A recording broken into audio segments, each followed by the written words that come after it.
Hello and welcome back. We are returning here for the sixth session of When They Came Back. When we left off, our squad had battled an epic alien mecha and was assisted by some locals who were just trying to survive these alien attacks. They've made some repairs, hung out with some NPCs, and met some people, exchanged some goods, and are getting some well-deserved rest. We'll be picking back up when they awaken.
Alright, hello everybody. So, There's okay, players. Yeah, you have woken up from a night of meeting new people, making repairs, assisting in rescues, and just overall being assisted and assisting these survivors of. Oh, geez, hold on one second. I gotta check the name of the city. I should have known that.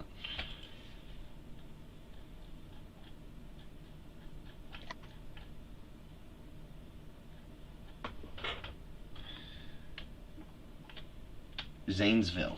Zanesville. I think that's not quite Pennsylvania. So that looks like Zanesville, Ohio, outside of Columbus. And so you are well rested for a change, perhaps, and you've already made note of where it is you'd like to go. If I reference that same map, I believe it was Margaretville. Actually, it's a different map that I need to look at. Morgantown was, I believe, where you were looking to go. the orange dot. Yeah, it is perfectly in line with Washington, D.C. The orange dots are still a mystery to you, and that is the one that is most on your way. And so your thoughts are to go there. I'll let you guys pick it up with some roleplay here if you'd like. There are, still people here. You'll have to go grab your mechs out of the mechanic base and get ready to hit the road. Is there anything anyone would like to do specifically, I should say? Well, saying that last night I made an ass of myself with the other techs in the place. I figured that they're not really chatting up with me, so I'm getting some more gas in the reactor and making sure that I get everything ready for the trek as they're leaving. I figured they leave the stuff behind that they can't really carry, but I can. Scavenger, always. So if I can pick up stuff and just cram it in corners of my mecha, I'm happy with that. Okay. Roll me a scavenger. Let's say Well, what would you say? Probably would be in systems, so that it's the two ways I see it is either system, because I look at stuff and I evaluate if it would be handy in the future, or Right. presence, if that stuff is still attached to someone and I have got to find a way to leave with it anyway. Right. Okay. Yeah. Roll me a systems test. Okay. Um, that that's a 218. Very nice. You find a pack of repair nanites left out Ooh, carelessly. I do put that in a handy corner so that it's usable once it will be needed. Okay.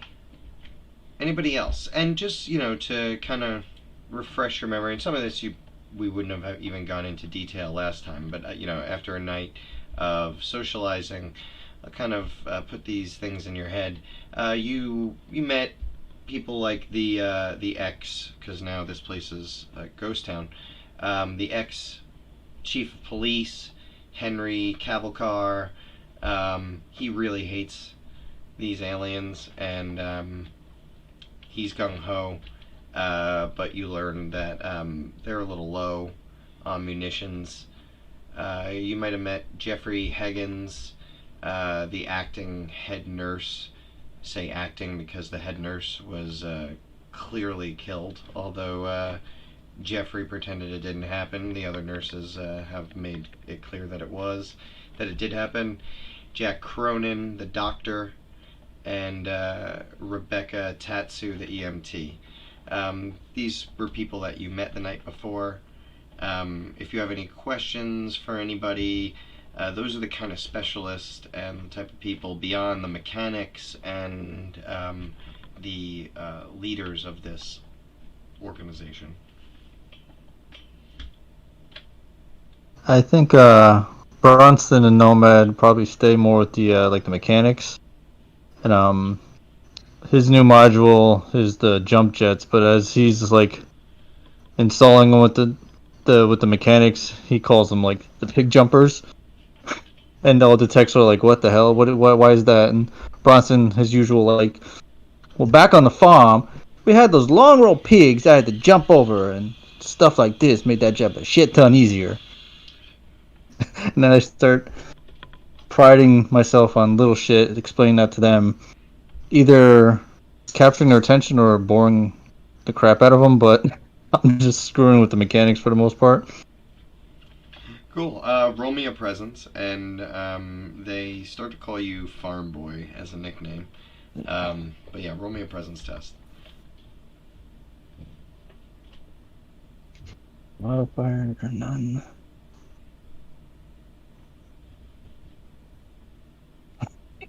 Oh, wait a minute. I can reroll 20s. Oh, that's a good feature to have. Let me double check that. Is that any 20 or is that just do a quick check? You roll 20 on a test. No, this is a test. Okay. So I'm going to roll that again. There you go. Much better. Pass. Yes, 5 under 13. Cool. Yeah. The mechanics are, they seem to like your sort of naive sort of take on things. And yeah, they take kindly to you, as you would say. One of them, before they take off, hands you a arc grenade and says, "I hope you don't need it." But well, he doesn't hand it to you, right? Because these are really big. I always have to remember that they're not hand sized. He points to a large arc grenade and says, "Why don't you take that with you? Hope you don't need it, but in case you do." Oh, this could definitely come in handy with these new pig jumpers. Jump over and drop it on them. Oh, farm boy. Hope to see you again. And yeah, they sort of meander out of the mechanics bay to go get some rest in the early morning. Okay. I guess that's it for Bronson. Cool. Anyone else?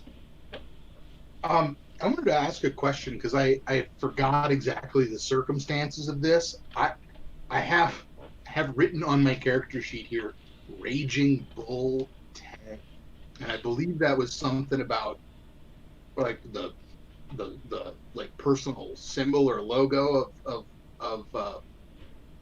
one of these of a pilot. Yeah, the mech you were facing had a bull, a raging bull on their mech, like a tag.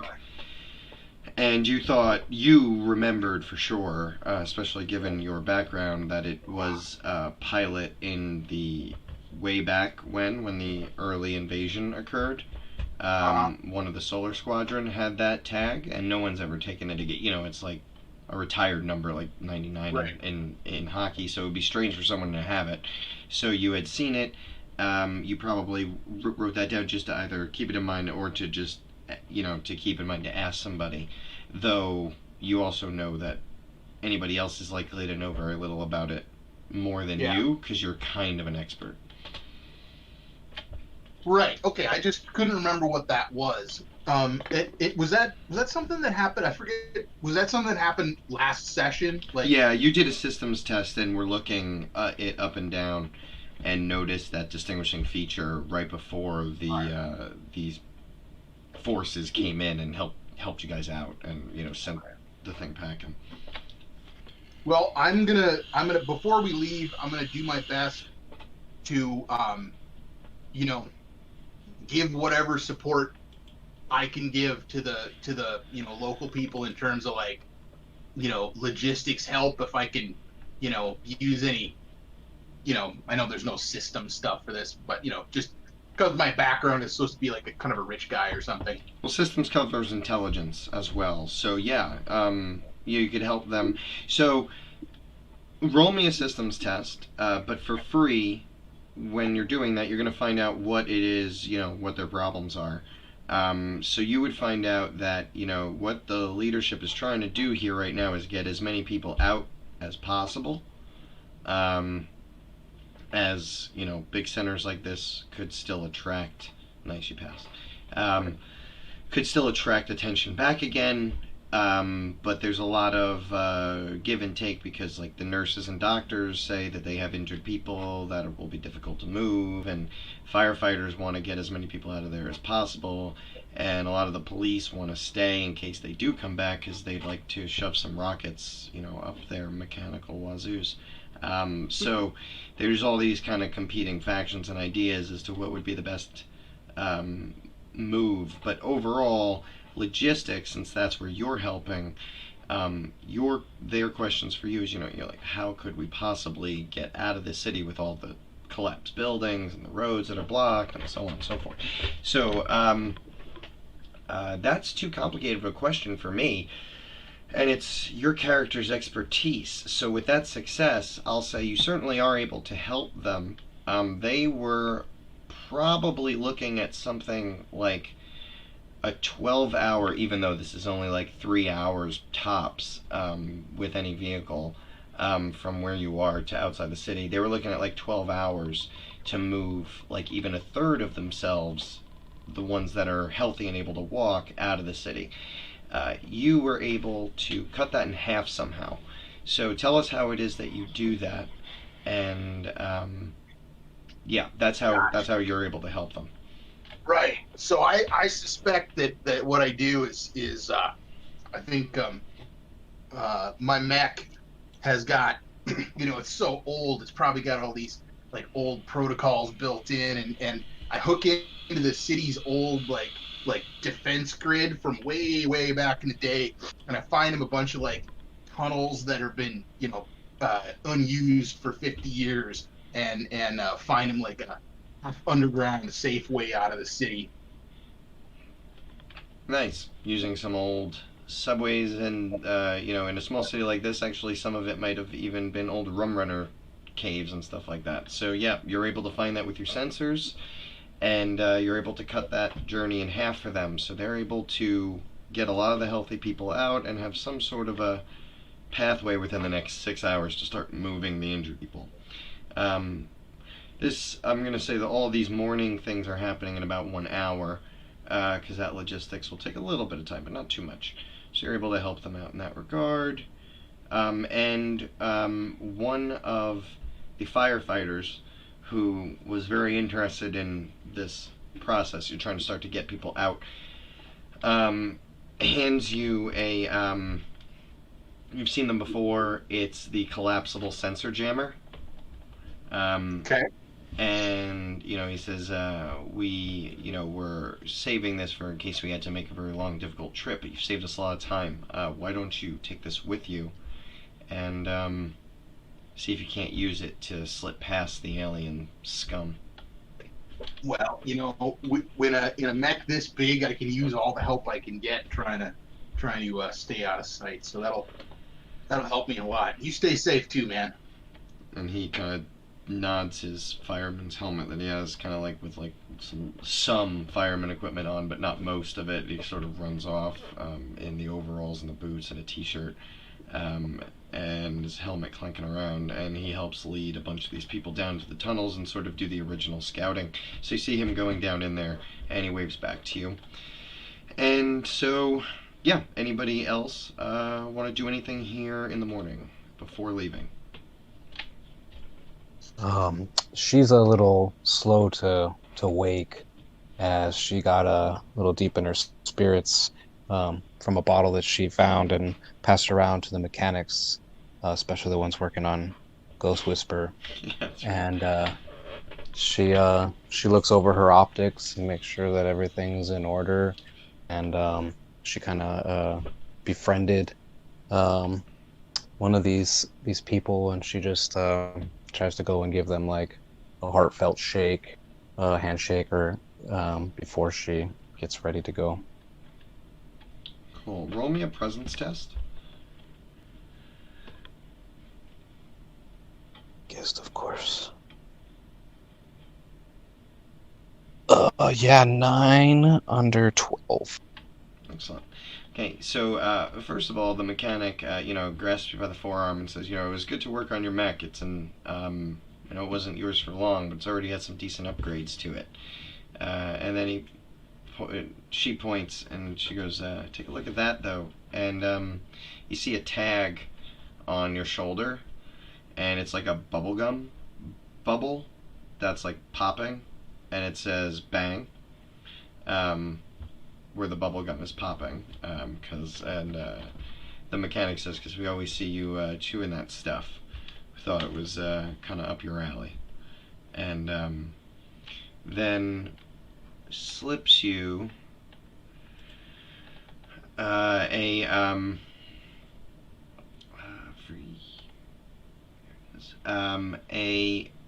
pack. Well, no, because again, these are too large. It says, hey, right by the exit door, I spray painted it with your name. I left a set of explosive rounds. Thought they might come in handy.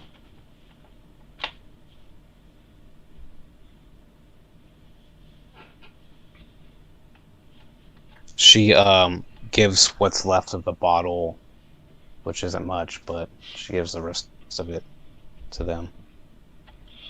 She takes it, and she shows it to a couple of the other ones, and they clap a little bit. She goes, cheers. Thanks for that, and good luck out there. Stay safe, she would say. And so with that, everyone's loading into their mechs. Everything's being finalized. The mechs are coming down out of the docks and ready to hit the road. And you're coming out of their warehouse where they retreated back to, which you realized was the green dot on your map at some point the night before. And so you have to, I'm sorry, which is in the, I don't know if I said it, the southeast corner of the city. Easiest way out to Morgantown is about the center of the city. So you're going to be heading just through a little bit of the kind of outskirts here until you get to the main highway out of town. When you do, the first thing you do is you kind of head out of this huge warehouse as you take the road till it meets a T. And you look left, well, whoever's in front, which I'm imagining is going to be Cliffhammer, given the scout position. When they look left, look right, you see that the road is pretty much the same. Both of them have roads going in the direction that you want to go to, just like halfway down the next road. So in other words, if you make a right, you can go halfway down the next road and make a left. If you make a left, you can go halfway down the next road and make a right. Either way, you're going to be going in the direction that you're going. The only real major difference between these two is to your right, there seems to have been some building about a quarter of the way down the road. You can't really make it out from this angle because you're just seeing the front of it, really. And any distinguishing features of it have been destroyed by something that must have flown off of the enemy mech, or it could have been one of your mechs, or a loose rocket could have hit it. But something kind of, lots of protrusions here of metal and jagged concrete, and there's little bits of paper flying around outside of this building, and that's on your right hand side. And you look to your left and it's pretty much clear sailing. Well, what do you think, guys? Should we go and investigate that? Although, other than that, maybe traveled around here in the past. Is one road more going through hills, because we're getting close to Pennsylvania, so there should be a bit No, more hills around here. you're still inside this city, which is fairly flat, and both of these roads, from like at least the parts of them that you can see, without a map, or without running like a GPS scan or whatever, they seem pretty much the same. Not far outside the city, then. I'm sorry, what was that? You broke up in the beginning there. So this is like right outside, or maybe not right. This isn't far from Zanesville, then, is it? No, you're still in Zanesville. Like, their warehouse was in the southeast portion of Zanesville, and you guys are going to go up north a little bit till you get to the main highway, and then go out of town right through the middle of it. And you guys are about a quarter of the way there. I'd say if we're still in the city, might as well check it out. Yeah, maybe get a. Okay, so if anything is bad, we'll warn the people that are heading west, so that they're aware there's still stuff happening.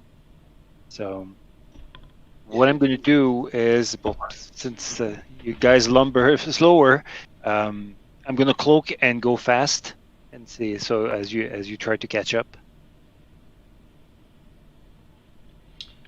Okay. Warbuck in the back going, wait, let me take a look first.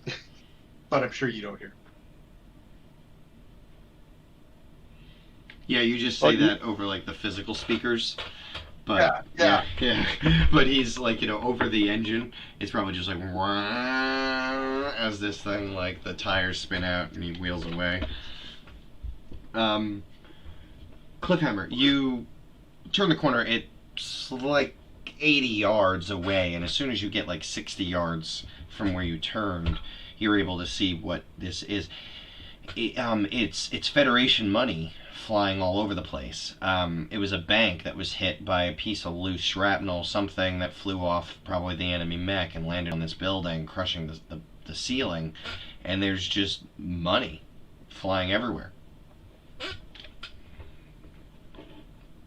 Wow, that's what I just say over the comms. I think you guys want to come closer. Wow or bad wow? Oh, very well. Well, as you seal this the shaft that's flying all over the place in the wind. It's cash. No shit. What did you see? What hit the building? Is it safe to approach? That's what I'm gonna. I'm gonna go. I'm still cloaked, so I'm gonna go closer and but slower, so that they don't overhear the engine, despite the mufflers. But other than that, man, we hit jackpot. And I do, hedge forward slowly. Okay, roll me a systems test to sort of observe both, via scanners and eyes, what it is around you. Anybody fires on that, or? No, this is just interaction with the environment, standard Okay. modifier. 14 under 18. Okay, you could tell clearly it's a ginormous piece of actual, metal. So you're not looking at an explosive round or some undetonated ordnance or something like that. It is like a, like a shoulder pauldron. From the mech was much taller. It probably got blown away over 200 yards or whatever, and it just smacked right into this building. So there's really no fire going on. It was all just impact, and just physical destruction. Things look safe, guys.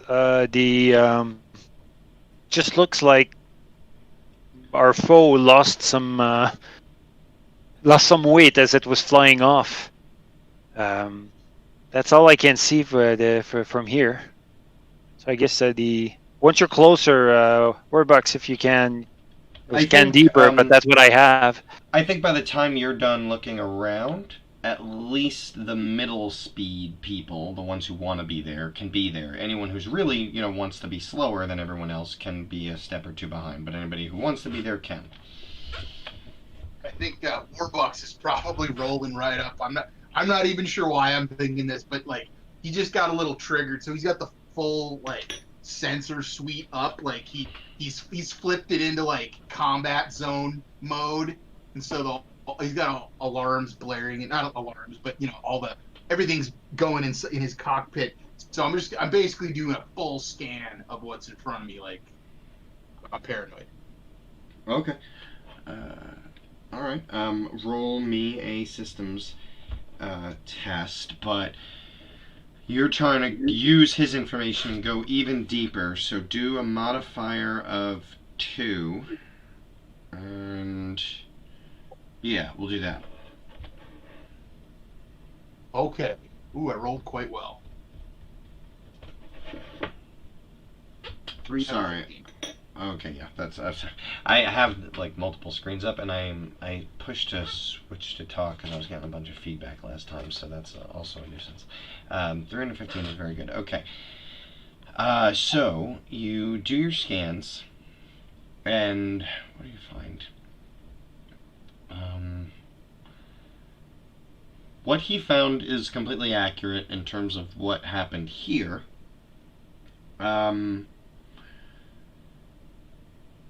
Your scans also pick up the path of the refugees, and you can see that they have started using your suggested pathway out, and that is going to plan. You could see on the heat sensors the actual physical bodies moving through, and you could see them not meeting any obstacles. So yeah, everything is going well right now, and there is no negative feedback on your scanners. Okay.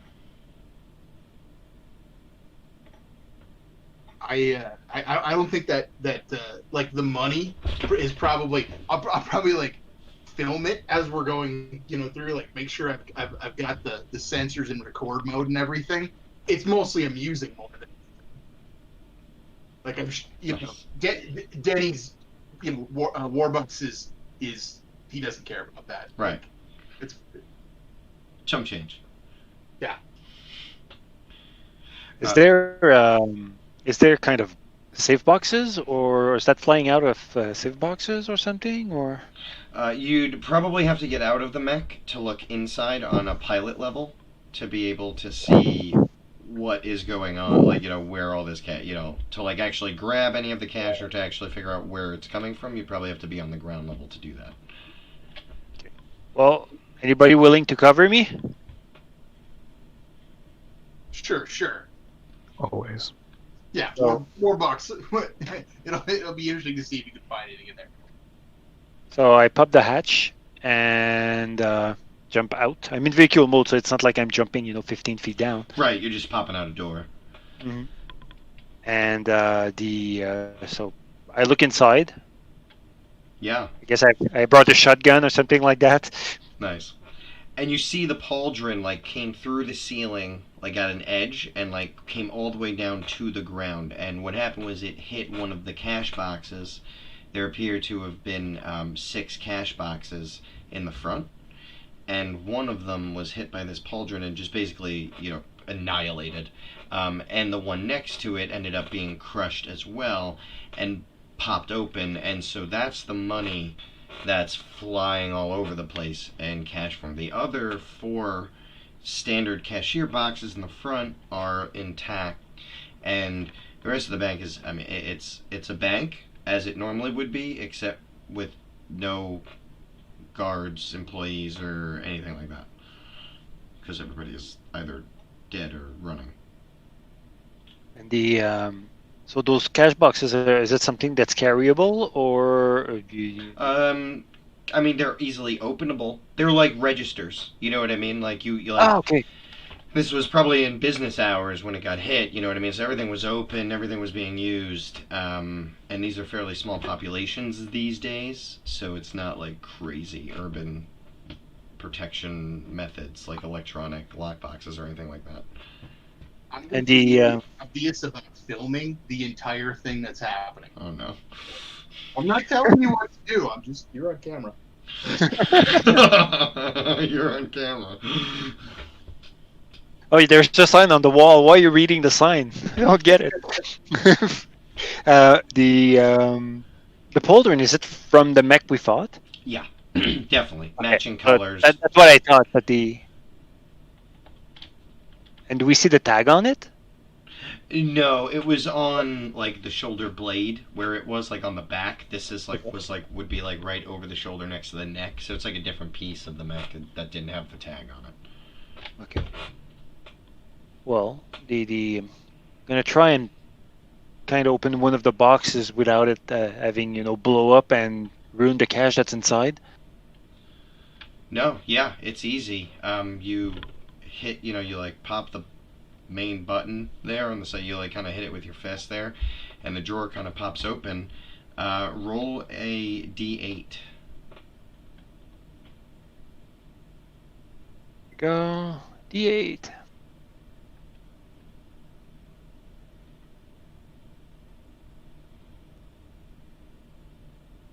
There's a 5.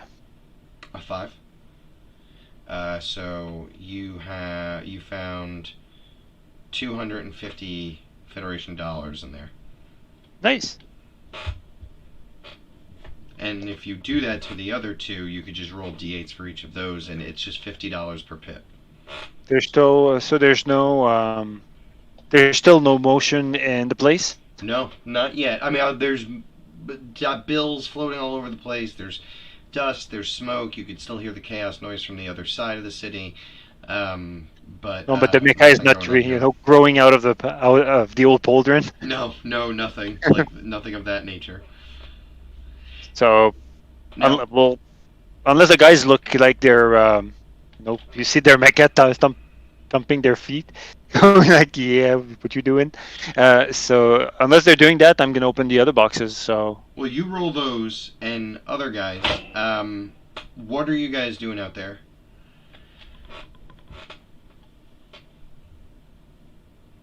Okay, I had to take care of a kid. What did I miss? Oh, sorry. He's just basically opening up cash boxes and taking cash. I'm looting a bank.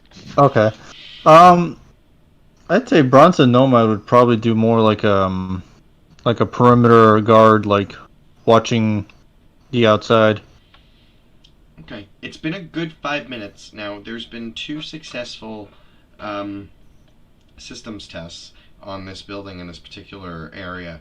If you would like to roll, if you're doing a perimeter and doing an even more thorough search, taking that search around and going outward, you can roll me the same systems test, but now this time it would be at a 4 modifier instead of a 2. And if you succeed, you'll gain even more detail. Oh yes, I did. 5 under. Well, with the modifier 5 under 15. Um, you are walking the perimeter. You go, let's say, one building over, basically, and start circling around. So basically, you're taking this from a single building to, 5 buildings. To 7 buildings. And going around this whole circle. And when you get to the western side of said circle, western side of the bank, you pick up something in the extreme distance of your radar readout. Something that would equate to 36 squares away, which would be 180 meters. Is it moving towards us at all, or? It is. It just came into the range of the scopes as you were making that range, that Oh. perimeter, and it's coming inward. We got company coming. I think something's out. 30. Well, no, it was 180 feet. 180 meters. Oh, it was 100. Somewhere. You would probably say somewhere between 180 and 250 meters. All right, so around 200, 250, give or take. Something's coming in. It's coming right towards us. I can't tell what yet, but something's coming. I'll run back to Cliffhammer so that run as much as I can, considering I'm carrying duffel bags now. And as you do, you pass the vault, which you notice is sort of kicked off of its hinges. Now, there's almost nothing you could do with all of that, and there's no way to move it, but just saying you see it as you continue to run towards your mech.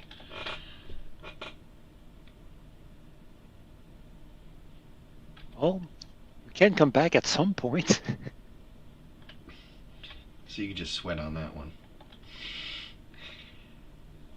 So yeah, now what do all of you do? You're not in any sort of initiative at this moment, so you guys can tell me what you want to do. Basically, your options are continue doing what you're doing, flee in an exact opposite direction, go directly towards the object that you've just been warned is coming in.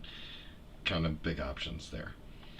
It will still take about another 20 seconds for Cliffhammer to get back in his chassis there.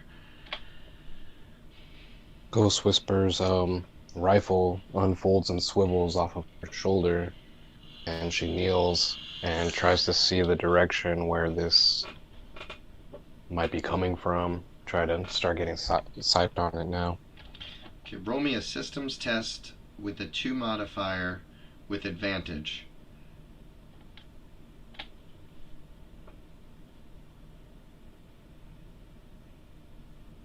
Okay, so that's interesting. I rolled a 20, but I'm a striker, so I re-rolled it, and then I got a 3, and then I rolled the advantage, and I got a 7. So either way, I'm good because oh right, I have 20. 13. Oh, I got you. Perfect. Okay, excellent. So yeah, you're able to zero in. You can maybe tell us how that looks. I think you probably, with your sniper setup, are able to actually visually see it now. It's about 32 squares, hexes. So it's, traveled a good 20 meters. And, yeah, you see this out in the distance.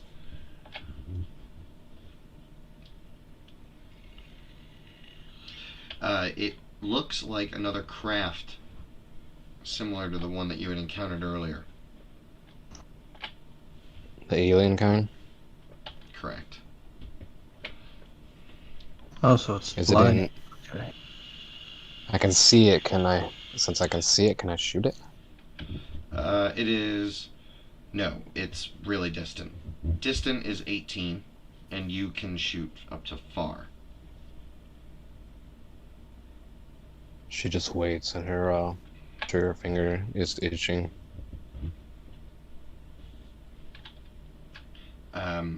Cliffhammer, you get into your driver's seat.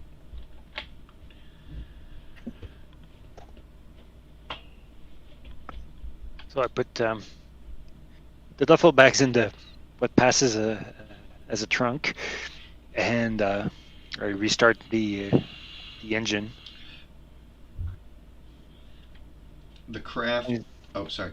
Sorry, continue. Oh, I was just saying I'm still in vehicle mode, so. The trunk slams. The engine starts up. The craft in the distance travels a few more meters. It stops. And you see a round come out. Aimed downward. As in below it? Yeah, Or toward us? about 45-degree angle down, sort of in the direction that you came from, but not quite.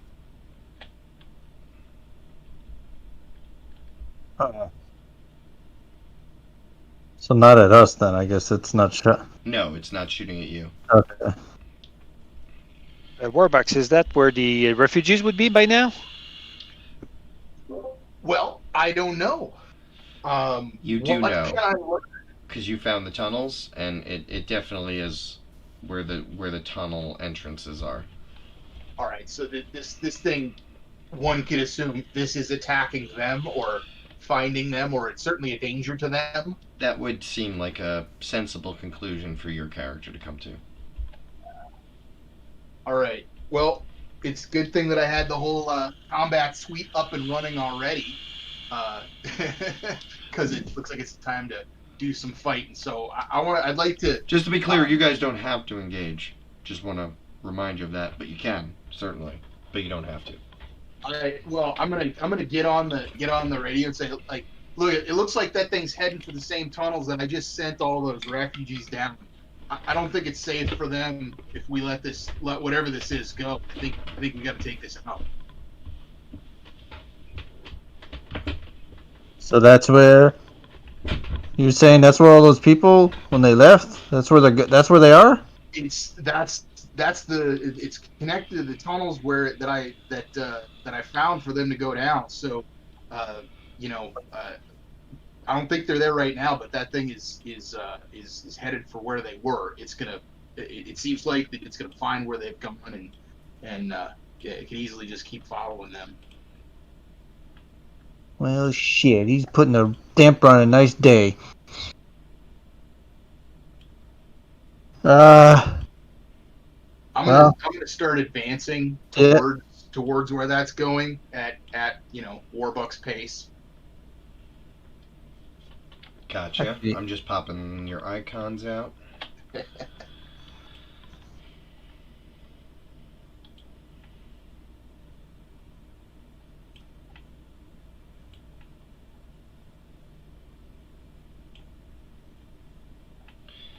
So if you're looking at Roll20, you guys are in the bottom right of that map, and the blast would be coming back towards the way you came, which would be in about the direction of the top left of the map.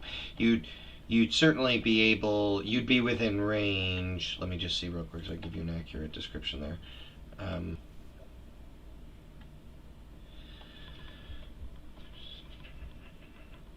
Okay, the craft is hovering right here. Sorry, I gotta go back to select mode. Right there. That's the physical. Okay. Actually, I have a token for it, and I can put it out because it's on the map now.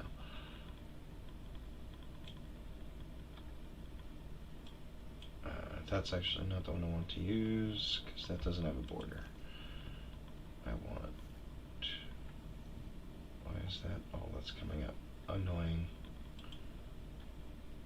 Okay, I guess I don't know where it is. Oh, it's in art. Sorry.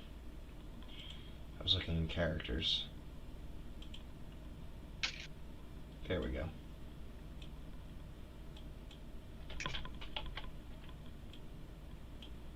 So you see the huge ship hovering there, and it is shooting in a downward motion like this at presumably your friends. And Warbucks has started heading off. Actually, that's a bad spot. That's the top of a building, not a road like I thought it was. So I placed you there, because you'd have to go north and then west, or west and then north. So I just made the call and had you going north. And Seems fine. so there you are. Here, I will have you roll initiative for me, and everything can take place in initiative order from there on.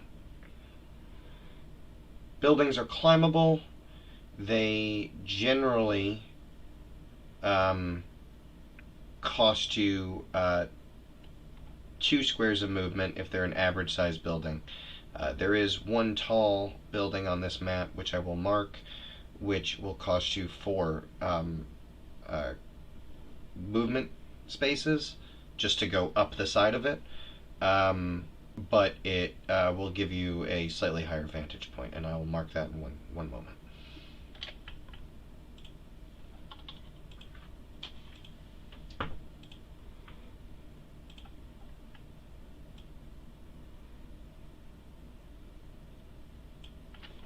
Okay, that's marked as being pretty much directly north of you guys. And let's see. Yep, you can roll me systems or mobility for your initiative test as you like.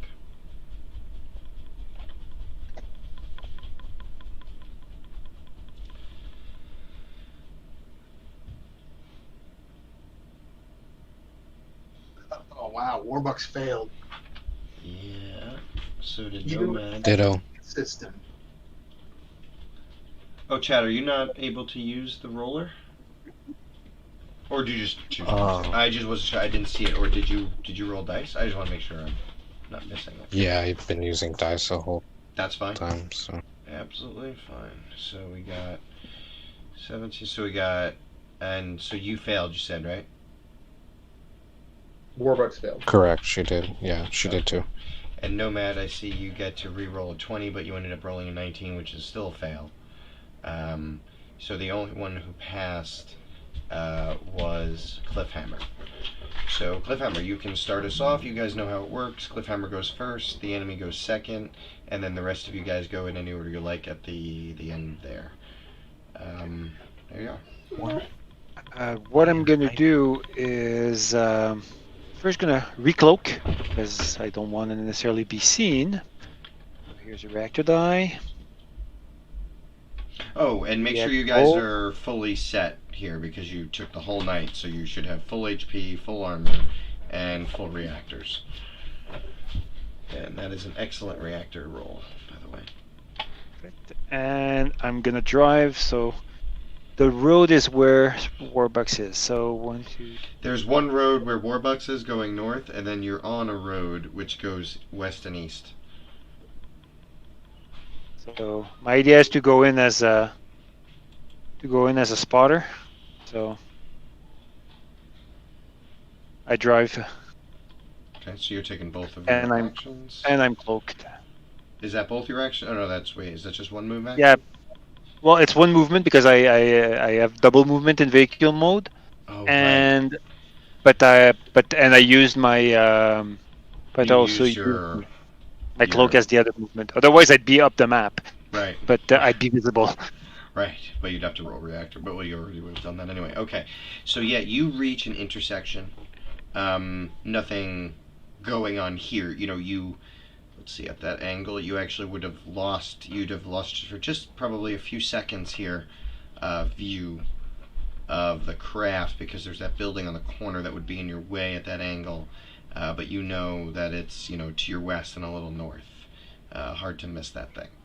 And so. Let's see, it's gonna roll. Well, it doesn't really roll. So how far are you? Let me test something.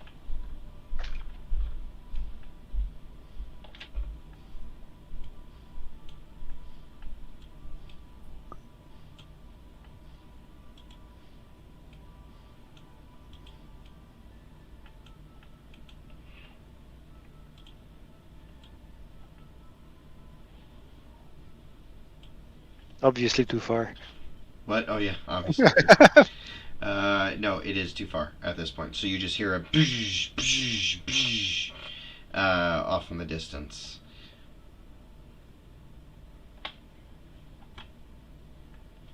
And that will bring up the rest of the party.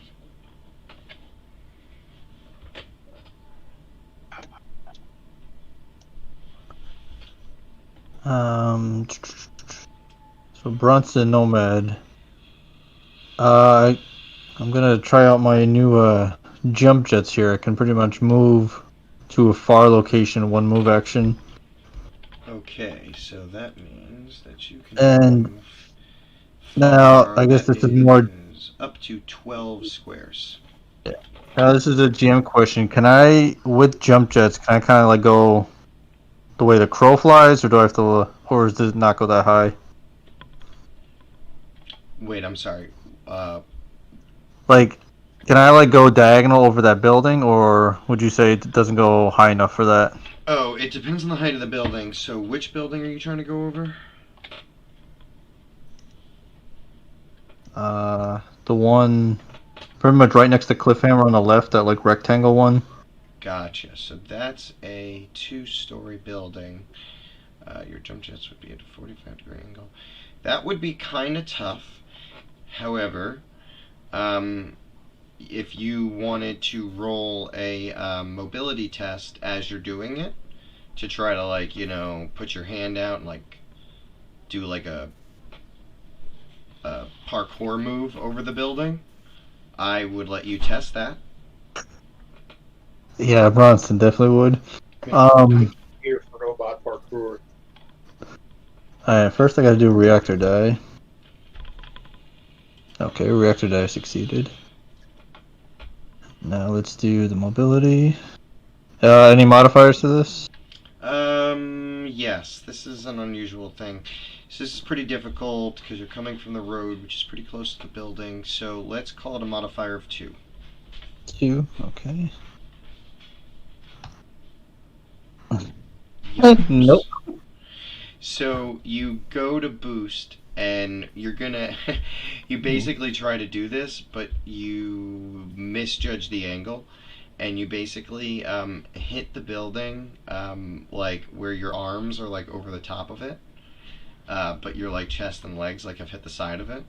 So you're gonna have to pull yourself up in order to get going again. I'm not gonna have you take any damage. I don't think you really blasted into it that hard. Something like there. Yeah, and you kind of like are like hanging off the side there for a second. So that's what the failure cost you. But you're almost on that building, sorta. Oh crap! To use another move action. Well, that was a use action. So yeah, it would be a move action to pull yourself up. Well, actually, the jump jets are a move action. Oh, they are? They count as a move action? Yeah. Jump jets is a move action, yeah. Oh, I thought that would have been a use. That's unfortunate. Okay. Then, yeah, you'd have to take another move action and roll a reactor die if you want to try to pull yourself up. Or you can roll a power test, but if you fail, you might fall.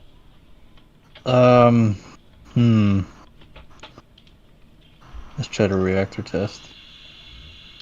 Okay. So the reactor test was successful, so I move. Can I ask why is your reactor rolling at an 8, but it's starting at a 6? No, I rolled an 8. Yeah, why is it at a 6, though? No, the 6 is just it would downgrade to a 6. Oh, I'm I rolled sorry. a 1 or 2, I it downgrade. totally read that wrong. Sorry about that. Okay. It's because the other one above it said 6 if it downgrades to a 6, but I read the whole thing wrong. Never mind. Apologies. Okay, so you rolled another reactor die. You succeeded. So you used your movement and you climbed on top of the building. Excellent. Okay. You would still probably have about 2 hexes of movement if you want to take any further movement. Otherwise, you are on top of that building. I'd probably go like there to the other side of the building. And from there, you have a good view of the invading force. Okay. Yeah, you're standing on top of the building. Smoke is blowing at you from over there, and you can kind of smell the acrid smell of plasma burn as it seeps through your cockpit. Alright. Not as successful as I was expecting, but... Not a colossal failure either. exactly. But that's it for Bronson and Nomad. Hey, it's a new toy. You're learning how to use it. Yeah, that's true. Big jumper. Yeah, cut yourself some slack here. That's going on the blooper reel. Oh, yeah. Yep. It's not the first mech slamming into a building that I found film. I think the last one was And it a won't Nomad. be the last.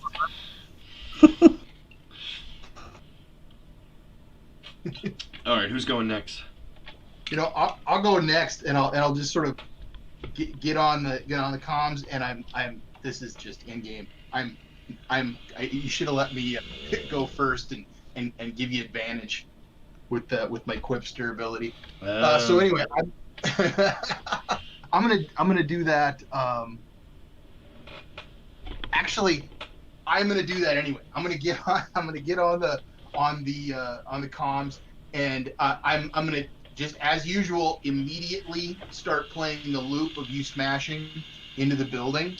But I'm also conveniently sending you data points on footholds and things that you can't see where your mech is, to make it easier for you to climb up or do whatever you want to do. So you have advantage on whatever you want before the start of my next turn with my Quipster ability, and then I'm just gonna start chucking down the street.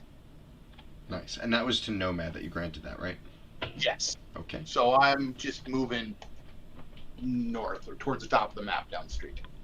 Awesome. Yeah, and you're... And Cliffhammer passes you, but at this moment in time, he just passed you. He's just a little bit ahead of you, and you're right behind him. Nice. And thank you for the advantage. No sweat. Try not to fall off or anything. And Ghost, you're up. She would head east. I mean west, sorry. Due west? Down the north. Yeah, due west, and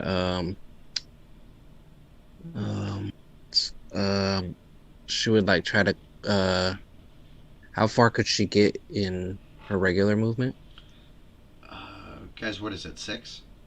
Yeah. 6. 6, so then you can move... What's this? Are you looking at roll 20? Yeah, You'd get... almost to the edge of that building. Wait, one over from that. There. And then she would push her reactor to head north, hopefully still concealed by that that building across the parking lot. Okay, I gotcha. Yeah, because that is a parking lot there, so then you'd go 1, 2... You can almost get to the corner. Yeah, well, Yeah, with anything left, she she would can push get- towards east. She can get right there, actually, so I'll place you there. The reactor die. Yep. I'm good. 5 out of 10. 5 out of 10, okay, very nice. Yep, Ghost Whisperer, so you... Boom, boom, boom, boom. You come running down the street, and then you cut through this parking lot, and you shoulder into the corner of this building on the ground, and you can't quite see around the corner yet, but you can see right above the building the cloud of smoke kind of rising off in the distance. And so that brings us up to Cliffhammer, who heads this thing off. Alright, so I'm gonna head north. And go to that corner here. As I turn the corner here, I guess it's a Starbucks or something like that. Can I see it as I roll the corner? I'm actually...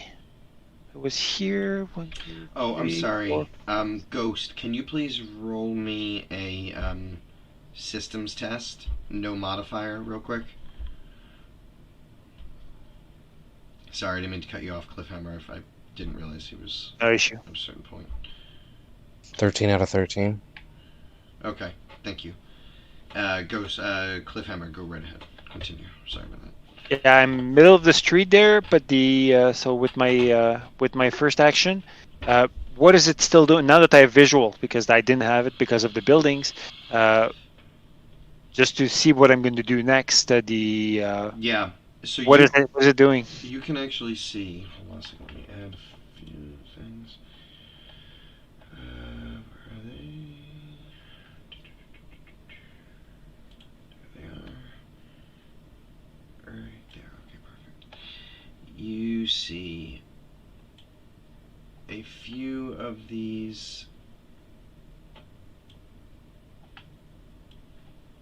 police officers that you remember from the base are trying to give cover, it seems, to a group of people whom you can't tell if they were heading to or from the tunnel, but there's a few houses over there because this is sort of getting to the outskirts where the suburbs are, and they were giving them cover for them to run into one of the buildings.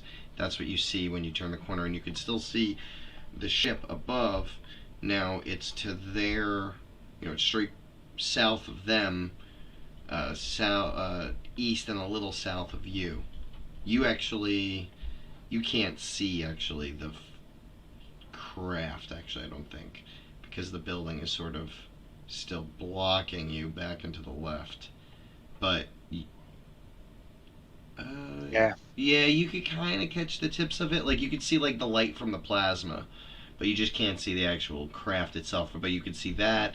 You could see the fire coming out of it, the plasma fire coming out of it, and you can see the things that it's shooting at. So it's pretty clear where it is and what it's doing to you. You just don't have an actual visual on the craft itself. And the police, they're not in mechas. They're just by themselves with rocket launchers on their shoulders. Yeah, and like they weren't ready for this either. There doesn't even seem to be a lot of rocket launchers. Like you saw one rocket get fired, but for the most part, they just seem to be like firing off rounds to try to do whatever they can to try to distract anything so that people can run.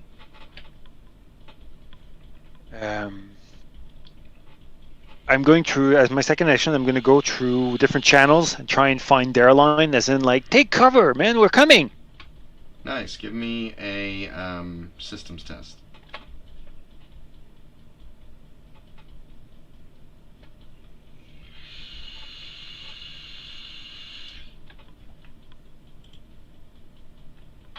Under 18. Oh, beautiful. Yeah, so you click one over and there's the channel. Boom, it's like that. And you shout that out. And you can see from where you are, one of them kind of paws, grabs his helmet. You don't know exactly what's going to happen after that, but you can tell that you've been heard. So, and switch channel and go back to our crew. There's civilians out there. Go just trying to. The policemen are there.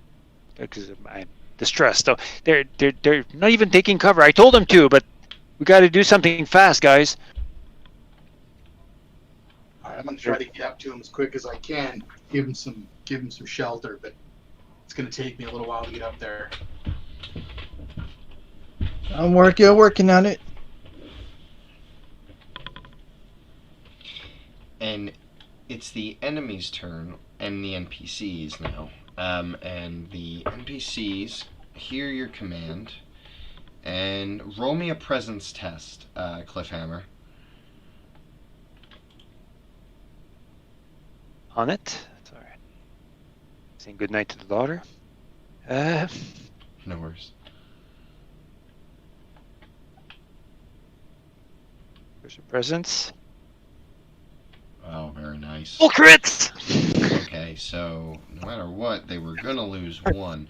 So here's the way that was going to go. If you passed, only one of them was going to die on the way to shelter. If you failed, two of them were going to die on the way to shelter. But you critted, so I'm going to let all of them survive because that seems like an adequate reward for critting. Okay, let's put them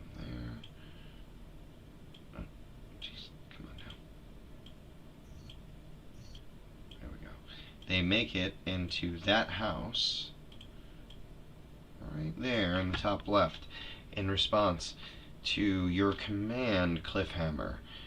Meanwhile, the craft, it's difficult to see. Yeah, no, none of you can see it. One of its turrets turns around, and Ghost Whisper, give me a dodge, so a mobility test, with advantage, please, because you have cover. Well, thank you for the advantage. That saves me. 5 under 13. Okay, so so what would that have been? That would have been this, which means, so you can hear on the other side of the corner of this building as the brick gets blasted by a large plasma round. But so far the building holds. Well, not the. I mean, it wouldn't have taken out the whole building, but your wall is not impacted, so it hasn't gone completely through and did not come close to hitting you. Perfect. Okay, so I'm gonna do it in corners and sides. Yeah, that will work. Okay, so but it has taken notice of you, as you will have probably found out. Fires and it moves.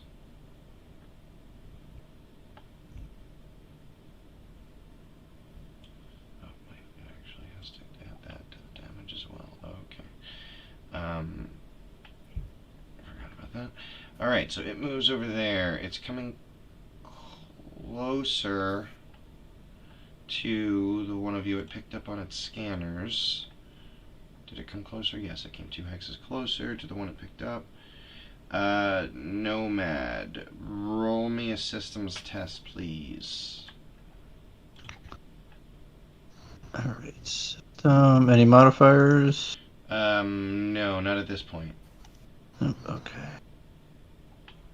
I'm gonna use that advantage. No, not yet. No, not for this.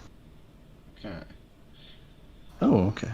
Okay, so you don't realize it, but the gunship has scanned and missed you in its read. Okay, now will the other 3 of you hash out your turns. That's Warbucks, Nomad, and Ghost. Can Nomad go first so I can get that advantage?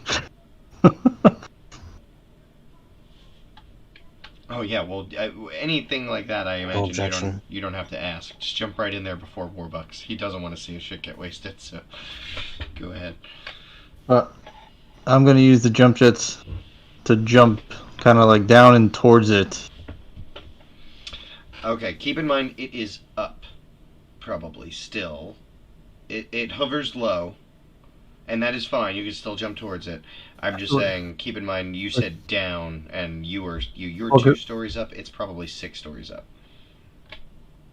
Yeah, it's too far away to hit though with my gun, isn't it? 19. Yeah, you're distant. Oh, actually, can I You're pretty close to being far, but you're still distant. jump to like here? Where is that? Sorry, I missed it. Is it? You could jump far, right? Which is 12. I don't know if my selecting is working. Pretty much, Yep. straight above me, The one the left, straight above me, the left-hand building, the rectangle one. Okay, yeah, you could definitely make it there for sure. That one is 9 hexes for the most part. Even the little square one that is in that parking lot where you clicked, that one's 13 hexes, so you couldn't quite make it there, but you can almost make it there. And all all those houses to the west of you are pretty much within range. Like the first 3 of them are within range of you. I'm gonna try for the one. I don't know why my select's not working. Pretty much straight above me, and then the left building, the one that's like a rectangle. That's So what I'm gonna try. this, right? Yep, right there. Okay. Go right ahead. Roll your reactor to see if you. Either way, you're gonna move. So just do that. Oh, reactor roll is nice. So you maintain your reactor. Oh, that's cool. Okay. Roll me a systems with a 2 modifier.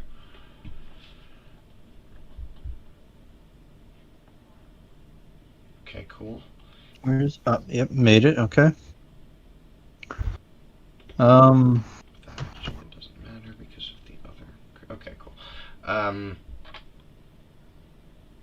And Probably too far. you Too far are to shoot. 17, I believe, away from it right now.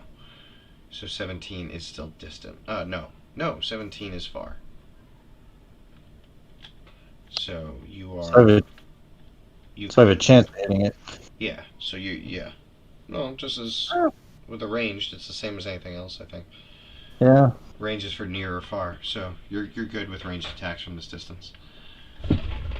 Might as well. My end plan is to get down, but might as well take a shot at it.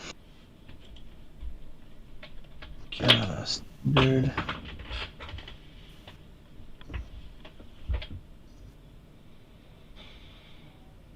Nope.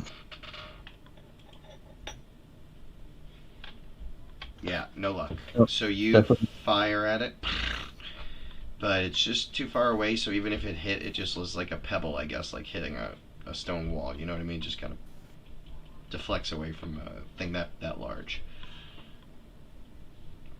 Alright. So, yeah, that's it for me then. Did you use your advantage? You did, right? I did on the jump, yeah. Okay, you did. Okay, cool. Alright, Warbucks or Ghost?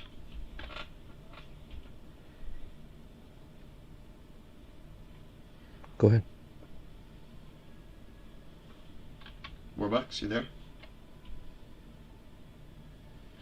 Sorry, just talking for like a No minute and a worries. half with my mute on. No worries.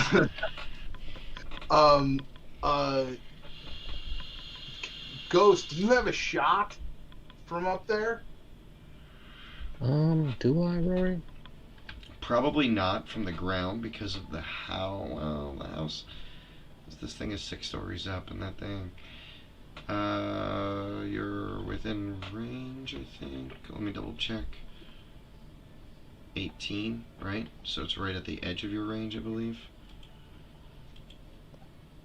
No, that's actually no. You'd have to move 1 square closer, but you're very close to being within range. I'll lose my advantage. So I'd have to move and shoot. Oh, yes, that's true. You would have to move and shoot. But I think Warbucks is considering giving me advantage. That's what I was doing, but if you're not gonna be able to shoot yet, then maybe I should do somebody else. You could also use the movement to climb that building instead, if you wanted to. I mean, then you'd be able to also move enough, I think, to get within range as well. Either way you wanted to go about it. I actually one other question. I have an energy shield thing that lets me use close or near mecha. I can use it on. I can protect both of them. Could I use that on Ghost Whisper without like through the building? Do I have to have line of sight, or like I'm thinking, could I run around to the north of the building and still power up like an energy shield on? I think on Go? as long as you had line of sight when you cast it on him, it would be fine. I don't think I do now. Actually, you don't right now. You'd have to like come a few squares south, see him around the corner, and then do it. See her around the corner, do it, and then go back or whatever, or however it is you're going to do it. I don't think you could just do it blind.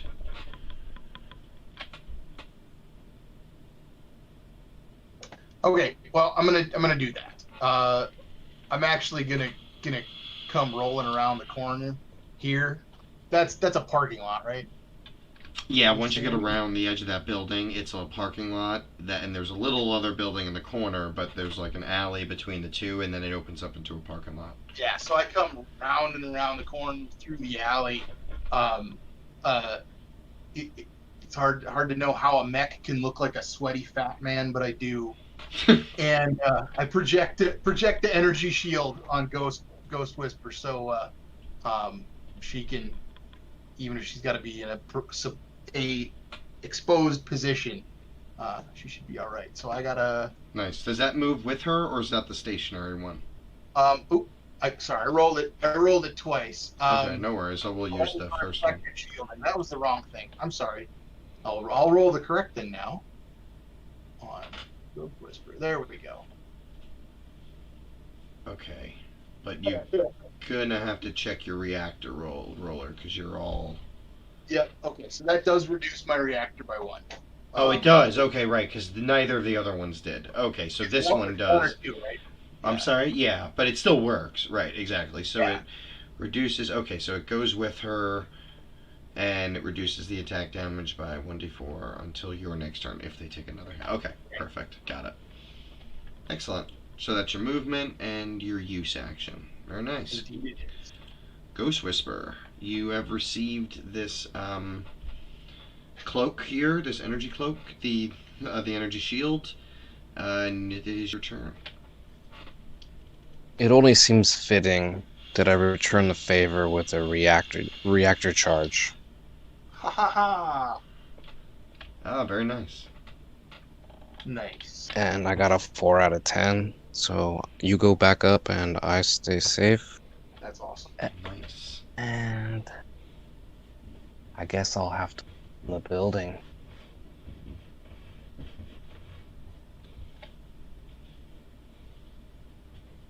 Do you want a mobility check to do so? Oh, to go up the building? No, you have a full movement available to you. So it just eats up, what did I say it was? I said it was 2 or 4. Yeah, so this one eats up 2 to go 1 square. It's basically just one hex of difficult terrain for a mech your size. So you go 2, 3, 4. So if you were to move to the corner, it would be 4 movement spaces. That's all. The corner right there. The opposite corner. The one that's within not crumbling. range. Yeah, the one that's not crumbling and the one that's within Cool. range. Perfect. That's what the plan was, so I will take it. Okay, so yeah, you probably use some crumbling brick to sort of place yourself more easily, and you pop right up the building and go to the opposite side, which for your own future reference is 16 hexes from the enemy, which is within your range. And Thank you. So, no problem. That will bring us back around to Cliffhammer in the northeast corner.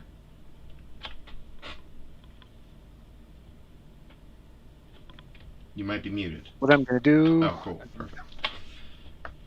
Go for a full drive to that corner.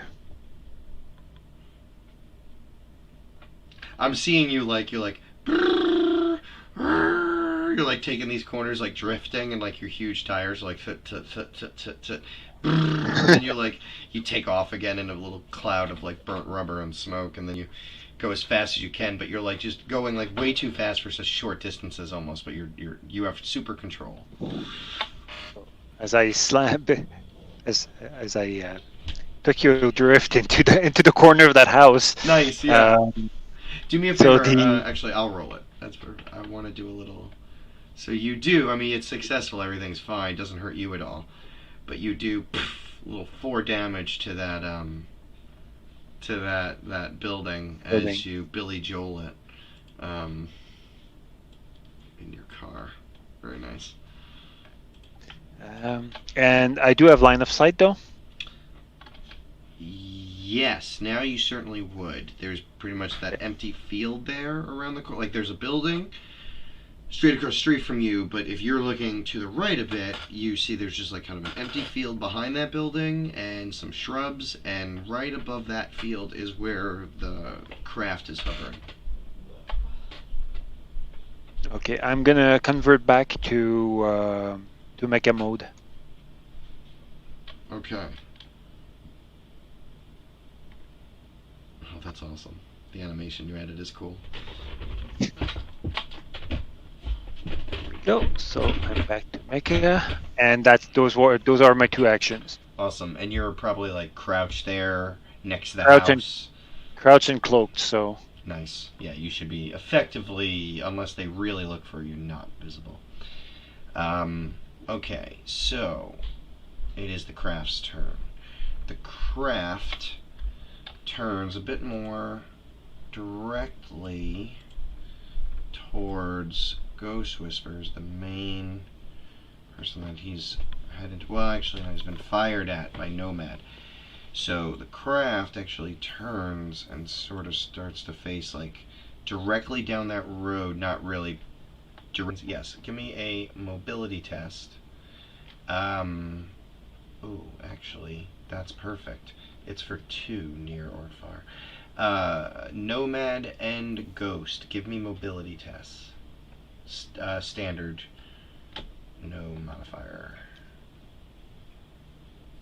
3 under 13 for me. Okay.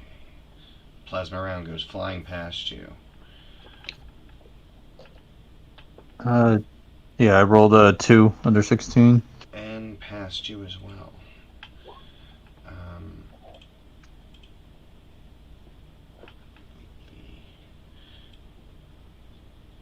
The roof behind you takes a slight smack. Ghost Whispers. The plasma round hits into that roof. Nomad Ratchet, it just keeps going. You're not really sure where it hits. Probably back here somewhere. Comes flying past. All the while, as these rounds come out, you see you can kind of start to make something out on the bridge of this thing. And after the smoke clears a bit, it's clear there are 2 figures standing on the bridge here. And so let's see here. Regular. So is this ship more organic or really? No, it's really a No. ship. It's really a ship, and it holds, it transports. It's a gunship dash mecha dash large shock troop transport. It can store up to 2 mechs mechanically in terms of what it can hold. We need 2 of those. Yeah, that'd be nice, right? Cruise around in those. Okay, so let's just put them in the squares next to. That's easier. And you see these 2 figures out on top on the bridge here, and gotta get used to these ranges a little bit better. I think 1, 2, 3 of you are within that. Okay. This one here says, you can hear, it's a booming voice. It seems like it's amplified by its own speakers, which are then being ported through the craft's speakers, and it seems like this could be heard in like LA. And it says, I used to serve in the militaries of this pathetic world. They are useless,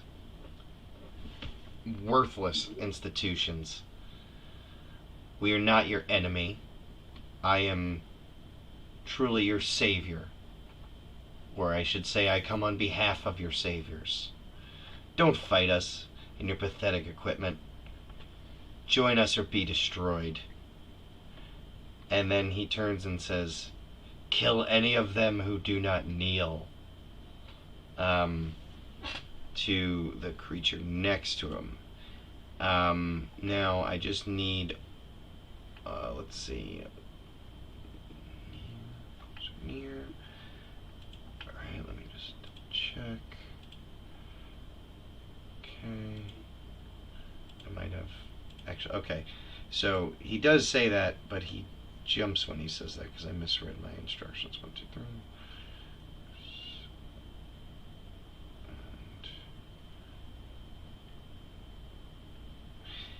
this guy, so he gives that speech, but first he comes flying off the bridge, and his blasters kind of cruise him along low altitude, and he lands right here.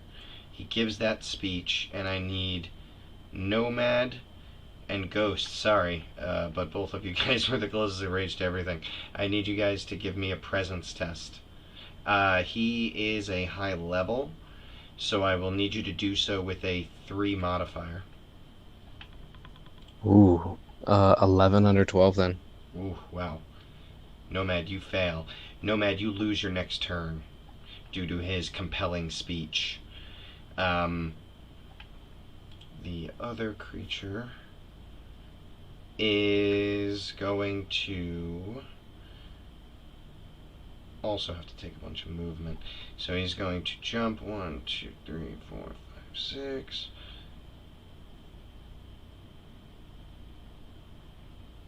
Okay, moving towards Nomad Ratchet. It's been disabled. Nomad Ratchet and Cliffhammer. You get a really good look at the second one that jumped off following the commands of the first.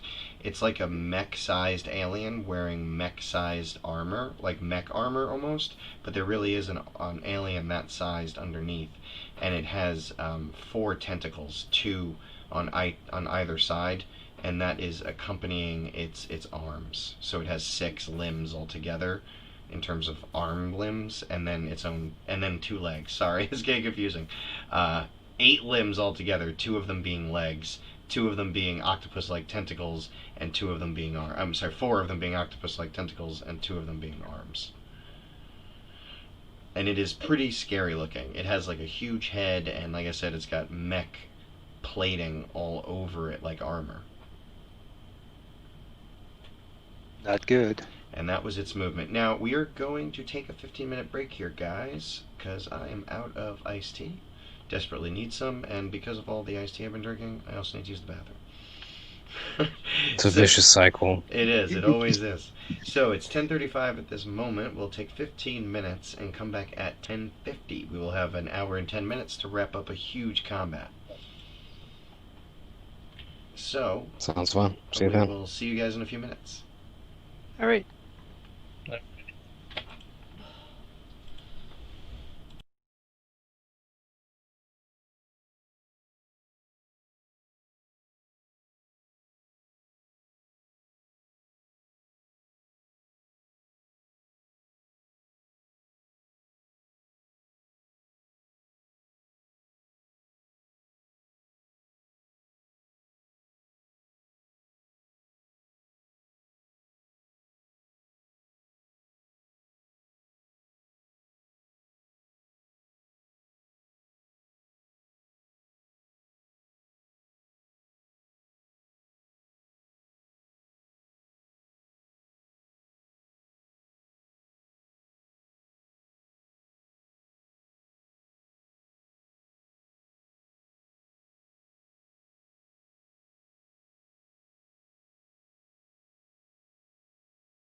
back.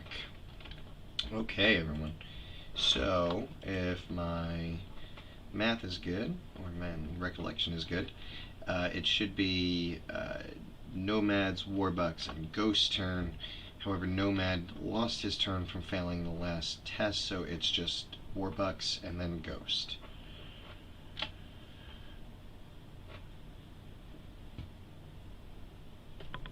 Warbucks, would you like to lead us off?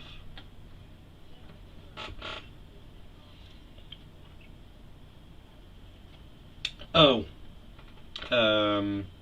Yeah, he dodged the last attack on him, so he didn't end up having to use it to dampen any of the damage.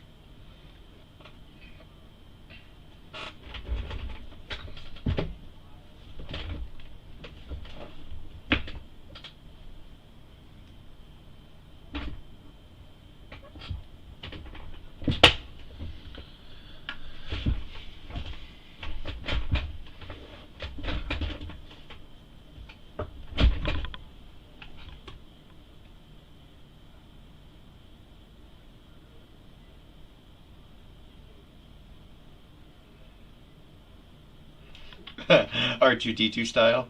It like bloop, bloop, bloop, bloop. Awesome, yeah, so Ghost gets the feed from the street level and combines that with his own view from the second story level. Well, technically, I guess he'd almost be third story, right? Because there's 2 stories below him. So his third story level. And yeah, you see what you have on the screen there, Ghost. You got 2 enemies. I think, well, actually, all 3 are technically, I think, within your range. Well, within range to attack. And you haven't moved, so yeah, what do you do?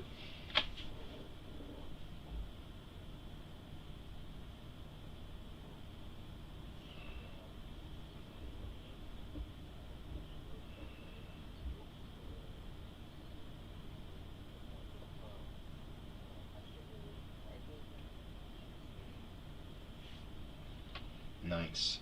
So you have advantage for not moving on the first one, right? And I imagine you're probably going to take a second attack, which you're going to use the advantage from Warbucks, so you'll be able to make both of these attack rolls that I'm expecting to have at advantage.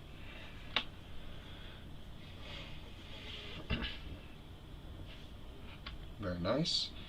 And so this huge rifle goes off. Are you shooting at the closest one? The closest bipedal one, the farthest one with multiple limbs, or the craft right now? Got that.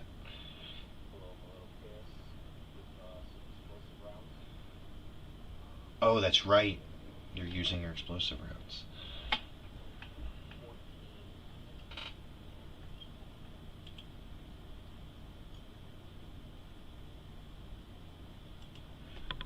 Okay, so 14 damage on the first strike. Roll your second attack if that is in fact what you're doing.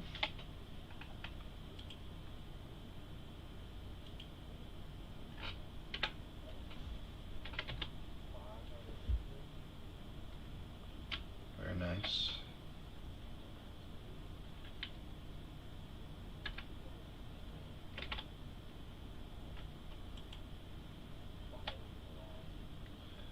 Wow, wow. This thing takes 2 shots on its huge metallic frame that, you know, not just dent but leave scorched marks as it turns to look at you.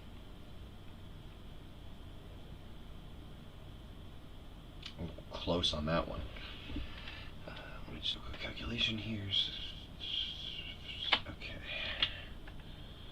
Excellent. Caleb, are you back? Excellent. Okay. So the other 2 have gone. Your turn. You're skipping because you failed that last test, and yeah. So the enemies are about to go right now. All right. So the one that. Oh shit. I'm sorry. Oh yeah. Both of those passed by more than 3. Correct. Yeah. There was a 5 and a. Yeah, they were way low. Okay. Modifier on let me just say this out loud once so I don't feel bad about forgetting if I do in the future, but I will try to remember every time when I tell you to roll. But this guy is, anything dealing with him is at a modifier of 3. Anything dealing with this one is at a modifier of 2. And anything dealing with this one is no modifier. Oh, I'm sorry, I lied. Anything dealing with this one is a modifier of 1. And anything dealing with this one is no modifier. So that is the general rule, but I will try to remind you every time. But now they go. So, you're right, I'm sorry, that was the end of the round, and then it goes back to the top, which is you. I get confused by that sometimes. It's almost like the boss rounds make more sense. You know what I mean? Because like they go each time. I forget sometimes that the circle has to go back around and you get more players again. Sorry about that.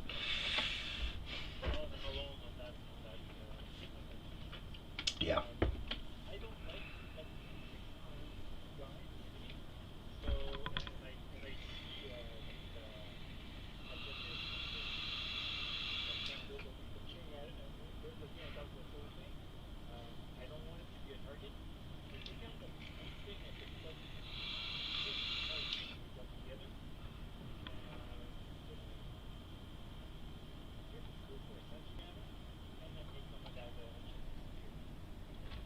Oh, nice. Okay. Yeah, so that automatically drops him off the scanners. You were already off.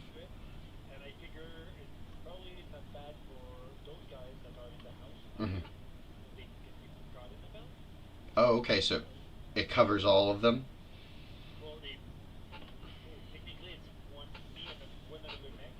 Mm-hmm.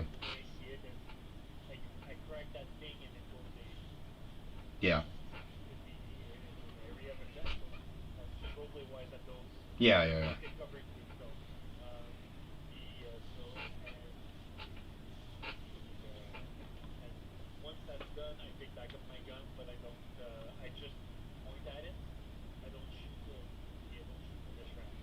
Okay, yeah, that makes sense because it would reveal you. Okay, so now the enemies are up, and so this one, which we will henceforth refer to as the commander, gives a command which is probably both internal, but he also is making his commands external for whatever reason. Shouts out, find the other scum and destroy them. We can handle this. And you see the craft kind of, it flies over here and then it flies over there. It seems to have lost the enemies, so it is going to fire incorrectly at this house. And yep.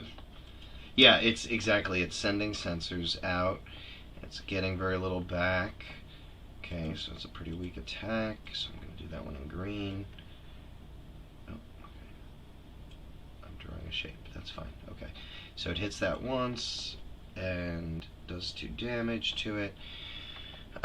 Meanwhile, over here on the street, the many-armed alien, whatever monstrosity we'll call it, is going to attack Nomad if it can. 1, 2, 3, double move, 5. Yeah. Oh, that's right. That's right. He doesn't know where Nomad is.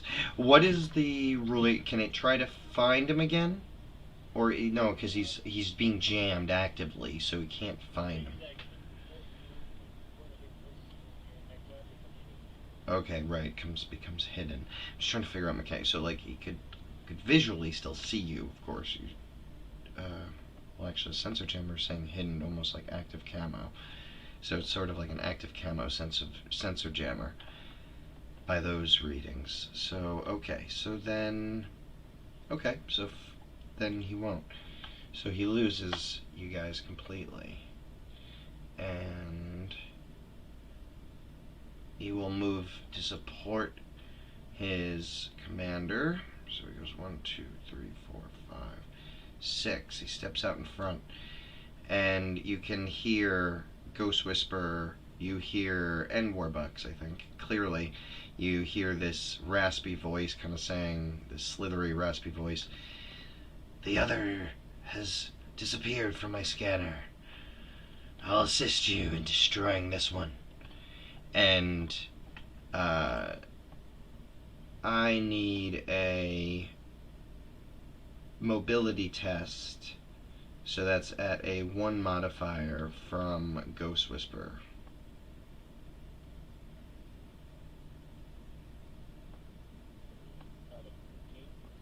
Well, then that is successful. So one of these arms come flying past you. Kind of think Doc Ock. And you move out of the way and it pulls back. Not able to get a grab on you. And also, though, the commander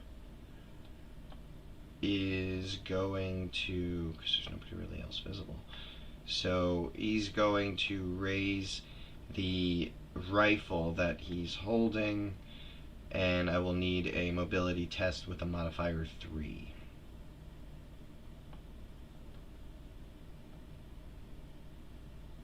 Oh, sorry, yeah. Again, your Warbucks didn't really make himself known yet, and you were shooting at him twice, so he definitely wants to fudge you up pretty badly. Wow. With the modifier. So this dark circle comes blasting out of this rifle. Never seen anything like it. Goes whizzing right by you. I need to roll to see when he gets his compelling speech back again. Okay. And it is the trifecta's turn.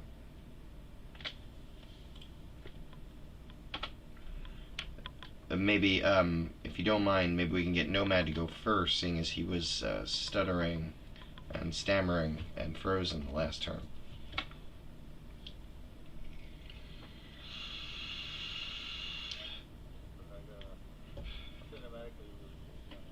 Oh, unless you want to delay till the end of the third. I'm sorry. Go right ahead.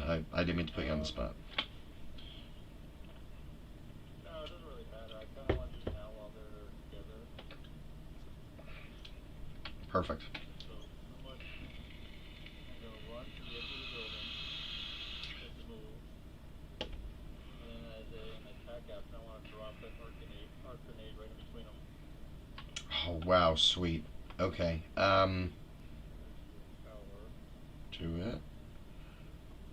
Now, since this is two different, like, what modifier does it put both of them? Oh, that is a How does that? good point. Well, just roll it twice. So here, it says damage to near enemy and one close. Yeah, that would still. Oh, so you're attacking one of them? No, you know what? I personally, I'd rather you roll it twice and just see how each of them do. One of them with a modifier 3, one of them with a modifier 1.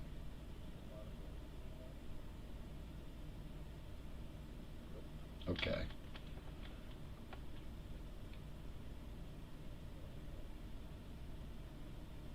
Oh my goodness. I really thought the second one would at least hit. That's crazy. So this guy, I'm going to say, mechanically, actually physically moves 1 square away. This one just manages to sort of like use the tree that's on the corner there to like block the arc grenade blast, and it sort of like has his hands over the back of its head and its tendrils blocking it as well, shielding it from the damage. Alright, okay, so that was your movement and your use. Damn it, okay. So, Ghost and Warbucks across the street, you hear this as the recognizable arc grenade goes off. What do you do?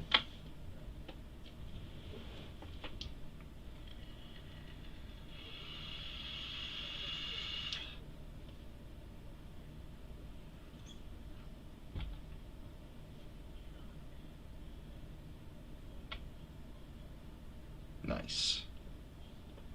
Okay, now, hold on a second here, though. Where you are right now, there's the corner and the trees are sort of in your way, so any shot would be at disadvantage. You can see through them. They're obscuring it, but if you use your movement to move a square or two to the left, unfortunately you'd have to use your movement so that uses part of your turn, but if you did that, then you'd have an unobscure shot at this creature.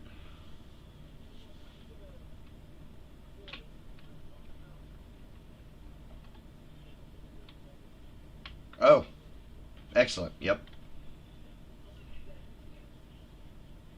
Perfect. Yeah, do you want to shoot while you run towards the house?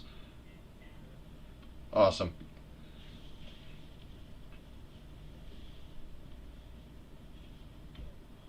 That one's in modifier 1.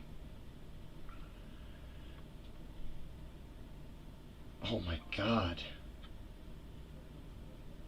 No, unfortunately. So you're running, and it's just and the alien sort of shifts around that tree on the side of the road and just kind of keeps using it for cover, and it's just like, I know it was max. Yeah, it was crazy. Or I mean, the crit was nothing, but who cares? If you had hit, you'd done a bunch of damage. Okay. So that's going to leave it up to you, Ghost, to get some damage in on this turn. Boom, big explosion, blah, blah, blah, blah, blah, blah, blah, and you see Warbucks, you hear the trudging, doom, doom, doom, doom, as he gets across the road further from you. What do you do?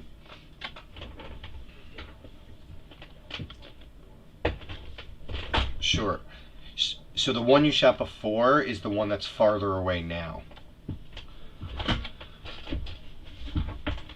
Okay, so your first shot is definitely at advantage for not moving.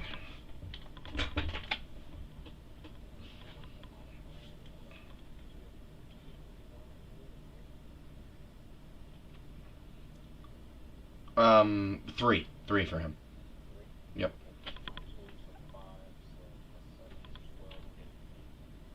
Wow, yeah, that's what comes from having an 18. Good shit. Good stuff.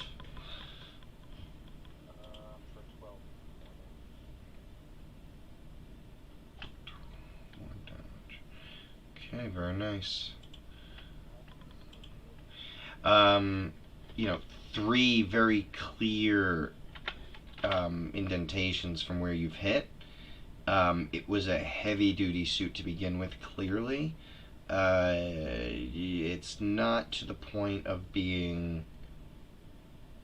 So, if we'd call severely damaged half HP, it's not quite severely damaged. But it's hit pretty hard. That's your job.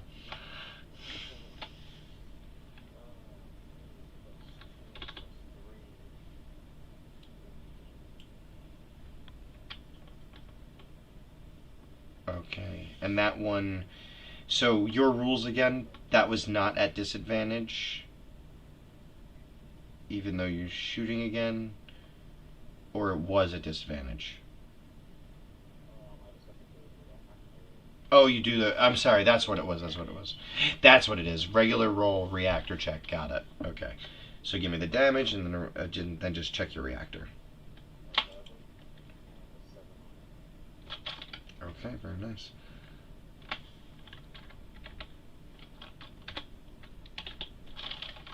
And now you would call him severely damaged, as that last round thuds into probably the heavy plating over his thigh.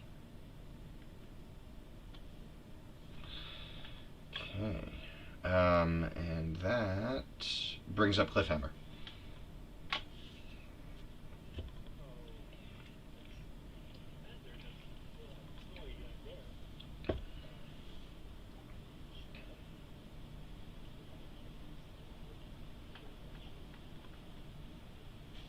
Very nice. So you get your boost on that for having complete ambush.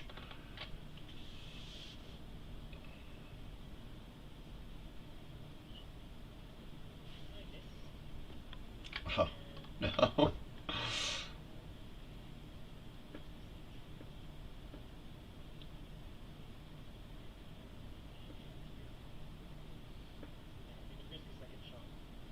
Okay.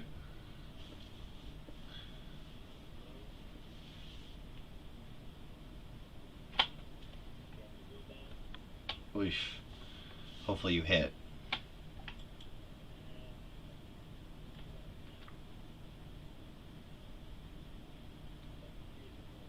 Yeah. Yeah.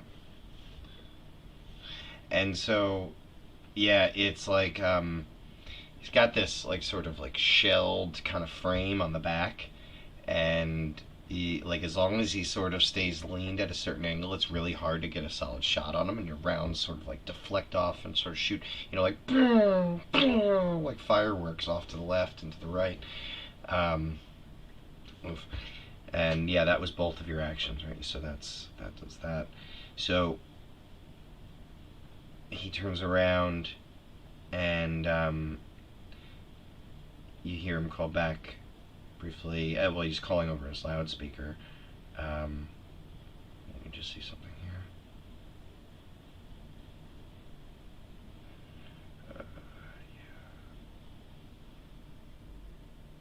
Okay. So he moves to here, and as he does, he's kind of calling over his loudspeaker. He goes, "I don't think you fools understand what I'm trying to offer you. A chance to serve on the winning side." Uses both of his movement, so I need presence test from Nomad and from Cliffhammer. 3 modifier.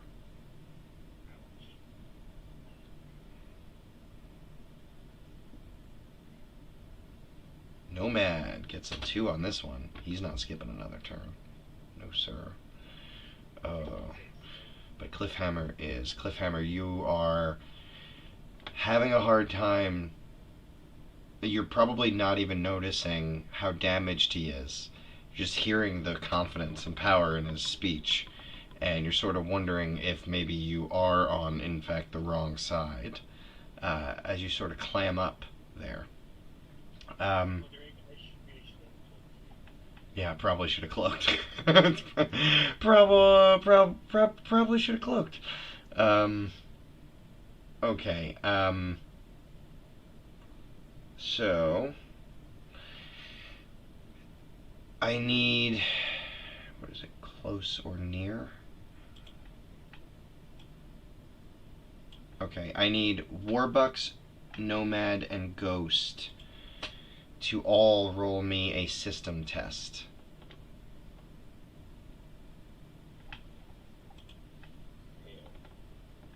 You failed? Okay. Warbucks failed.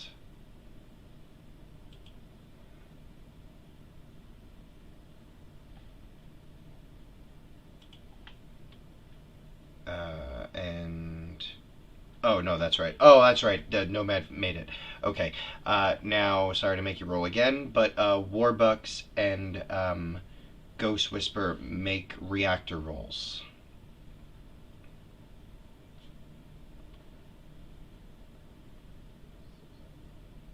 Success for you, and success for Warbucks, so you guys are fine.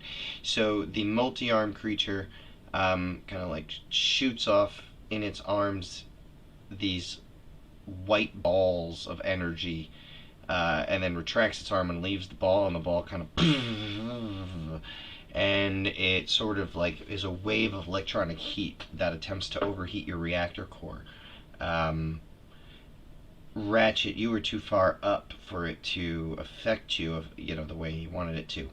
However, instead of moving, it's going to take a second attack, and so Nomad, please roll me a power test.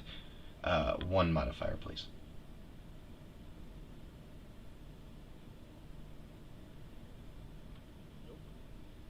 Fail, you mean? Fail, yeah. God, sorry, my man. I am sorry. Okay, you take 3 damage, and it is actively grasping you, restricting your next turn.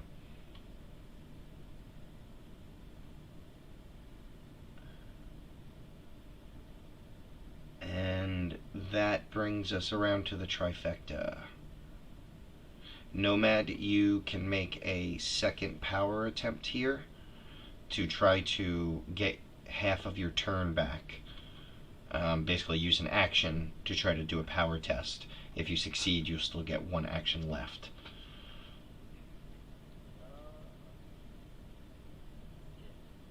I mean, the other option is not to have any actions, so it's okay. So you succeed. So you burst out of his tentacles, which unwrap suddenly like a whip, and you kind of crash back down to the roof. You were, like hovering off of it by like a foot. So you'll have one action left, and now you guys can take your actions whenever you'd like. The three of you, I mean.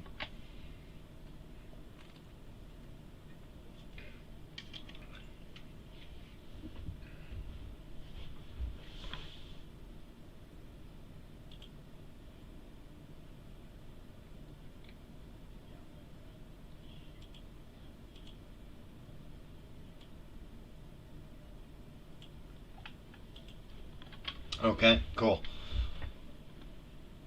Give us that beautiful beam footage. Ooh, crit. 6.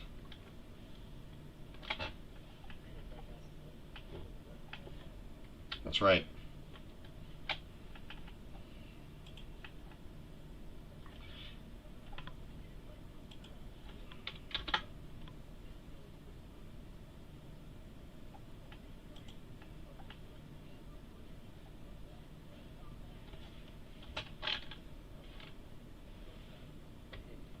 Nice. Okay. Nomad, you have one action. You could take that. Ghost Whisperer, you still have 2 actions.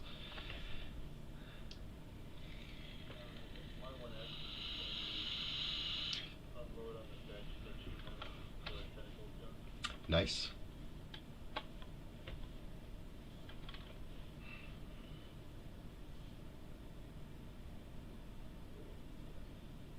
Success. Does 5 damage. Very nice. Crash to the ground. Nope, Mike gets up. Give me chocolate. Takes out the gun, goes over the edge. And he was looking, shooting him. Nice. Trying to come up with a redneck thing for him, but I couldn't at the time.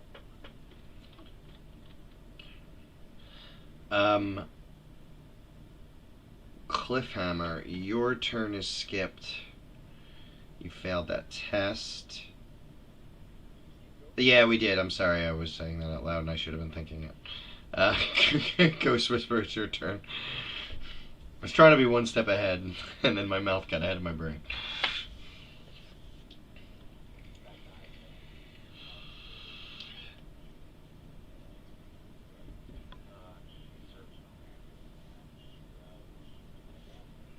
Very nice.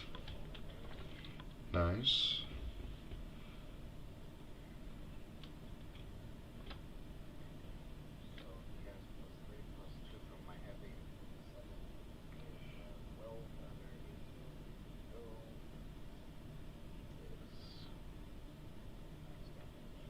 Oh shit. 18 damage. That's gonna bring him low.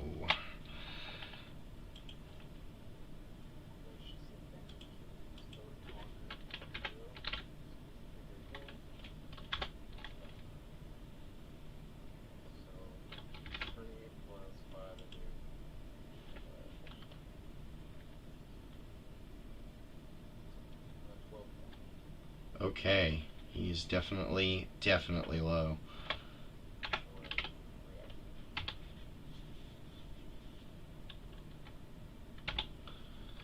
And so you see him stumble as you hit them from behind because he's now turned to face Cliffhammer.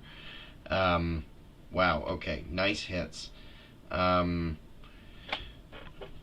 Cliffhammer still staring, not able to sort of refocus, the commander storms into him, and I need a mobility test, modifier 3.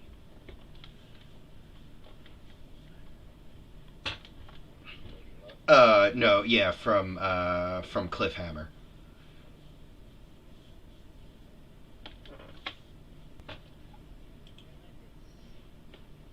Okay, let's see what the damage is on that. His is fairly high, so yeah, it's a. Oh, okay, it's not that one. Okay, I don't know which one of those is worse, but it's gonna be the higher damage of the two. 9 damage with as he brings down on you this. It's sort of like a plasma sword that you're used to, only it emanates a dark light that it's not a light, it's sort of anti-light, and it comes down with this edge and slashes, melting armor and wires and exhaust tubing, gun systems, and just you can almost smell the cooking steel as the blade slices through your chest.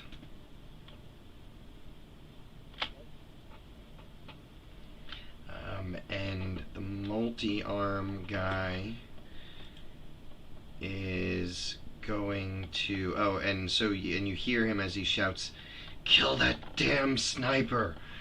And the multi-arm guy comes here, up, using the movement, scales the building, and is going to make an attack on you, Ghost, who has been obliterating his commander.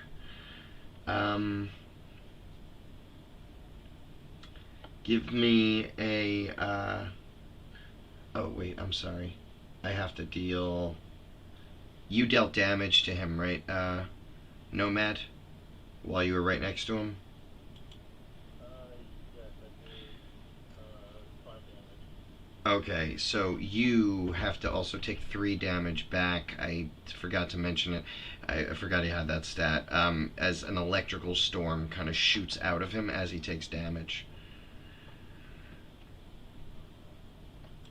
So he storms up to the top of the building, and he makes this attack. So give me a power test, Ghost Whisper, with the 1 modifier.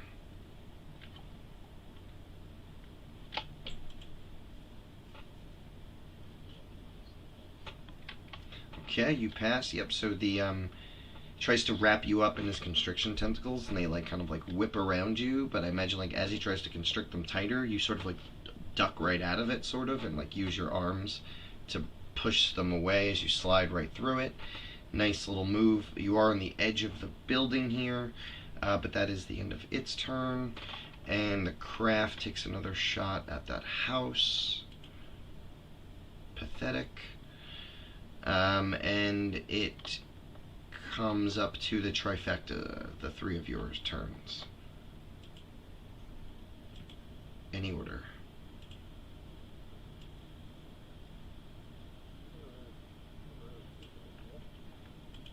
Those are always the... I was just gonna say, those are always the best. I'll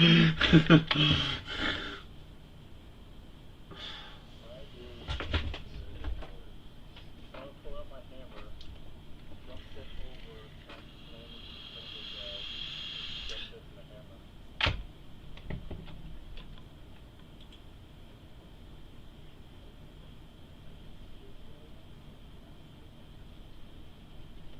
Okay. Oh, that's fine. Yeah, that's why you guys get to do that, you know. So that's fine. So what do you do in there?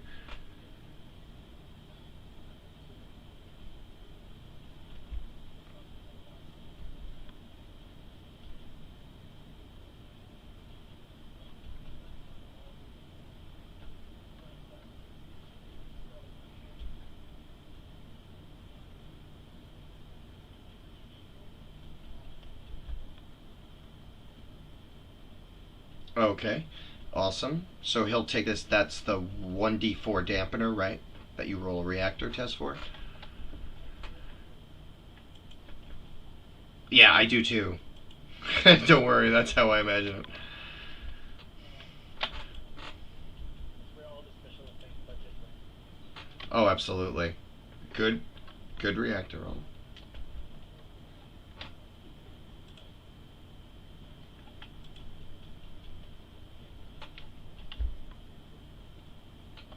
Nice. Okay, so Ghost Whisperer gets advantage. Everything all the things, I support them all.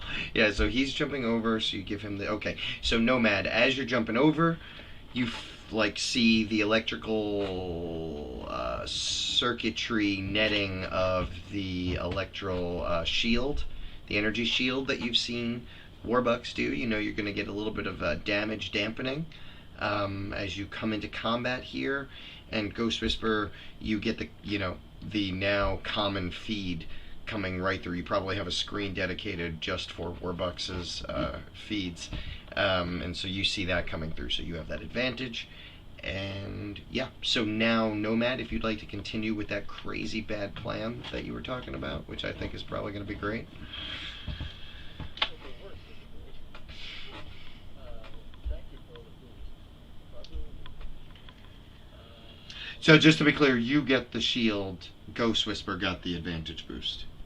I got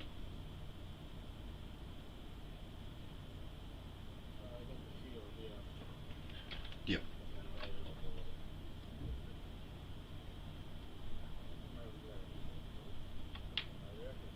Nice roll, so you can do your boost.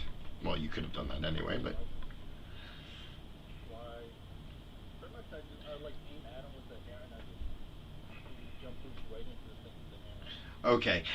Put yourself on, if you don't mind, probably the hex actually past him, because you'll probably you're trying to like come through and like hammer him, because you can land anywhere really, because you have far. So boom, you land right there, and then go ahead and make your melee attack.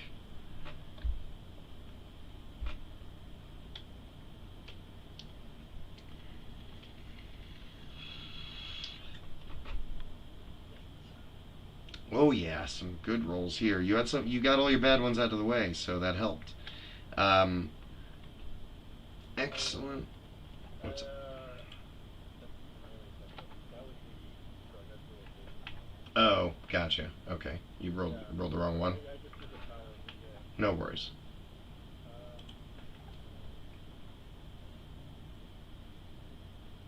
Okay, so 6 damage. So like the hammer, it's almost like an angle shape on the top. I like it. I like it. Now you and Ghost Whisper are going to take 4 of that electric damage as it takes this. However, you need to roll a d4 to see how much of that is dampened by the energy shield. So 1 of that is dampened by the energy shield. So you take 3, Ghost Whisper, you take 4 electric damage as you notice when he gets smashed with this hammer, this energy shock comes shooting off the body, similarly to when he got shot from above on the building. And that brings up Ghost Whisper. I believe that's both of your actions, both of Warbucks' actions. Brings up Ghost Whisper, yes.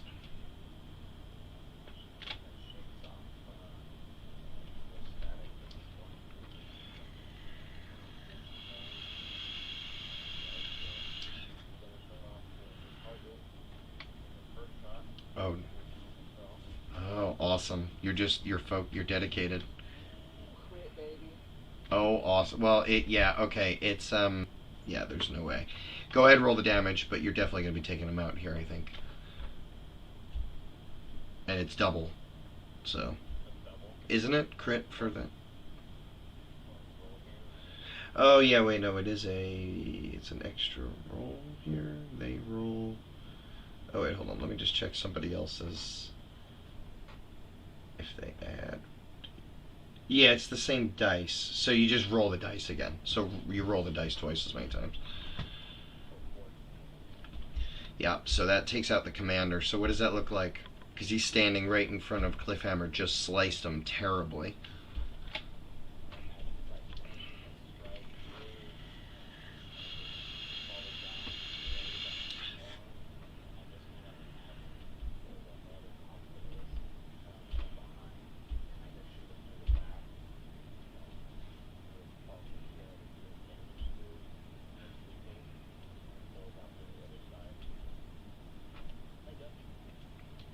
I duck. um, yeah, so Cliffhammer, you see the round come through the cockpit, hit the house right next to you. And yeah, this guy dropped, like the whole mech just drops to the knees as its electric systems go off.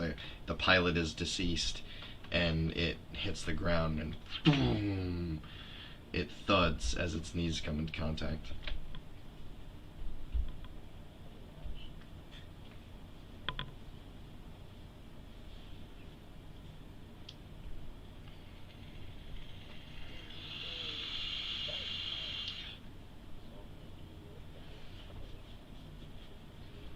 Nice.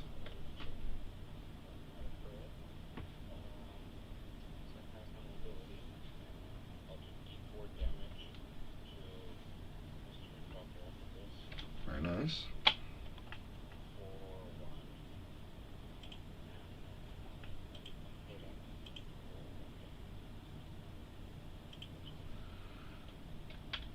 Okay, so unfortunately, both you and Nomad take another 4 electric damage as you deal damage to him. Anytime he takes damage, he has an electrical pulse that shoots straight out again, but you are hidden, as you wanted to be. And the commander is deceased. That's the end of the trifecta's turn. Cliffhammer is up.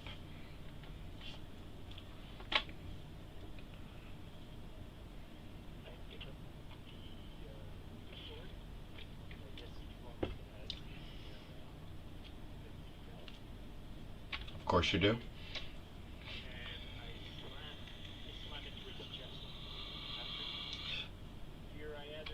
Yep. Nice. As I lean against the building, I have a shot for the ship, so I'm going to go for that one. Well, that's good, because he was going to go for you next anyway. The ship is Flat. Nope. It's the same level as you guys. Level 6.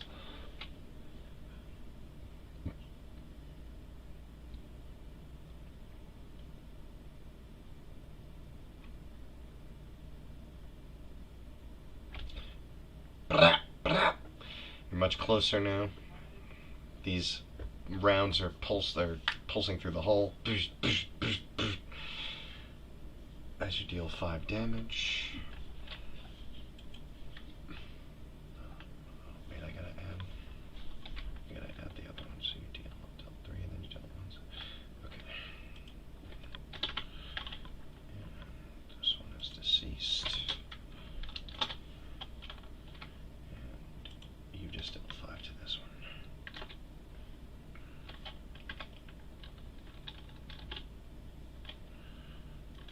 Okay. Awesome. Is that your turn? because my first action was to Oh, right. do the finishing blow on Yeah. Just to make sure. Don't let that guy get up. Okay, so then the enemies, the ship seems to unfocus from the house that it was trying to destroy and moves for a better view on where its commander just dropped. Give me closer here.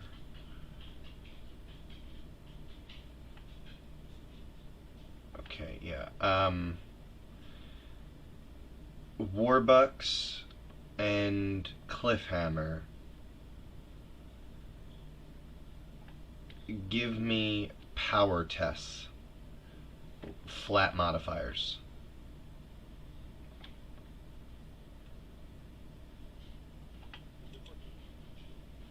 Very nice. Just barely, 12 out of 15. Awesome. So these, like, around, on like what you kind of haven't seen before, it's like almost seems like a fuzzier round, like a fuzzy light round, comes blasting at you with far less substance, and when it misses you, it just sort of dissipates into the ground. but it leaves this sort of like the asphalt starts to bubble behind you. And in the case of Warbucks, it like hits the house and the wood starts to kind of char and smolder, and it doesn't go out. And as for the multi guy, okay, he's got to roll. Oh no, he did roll that. He's going to, let's see, turns around to Nomad Ratchet. Nomad Ratchet, roll me a mobility test with a 1 modifier.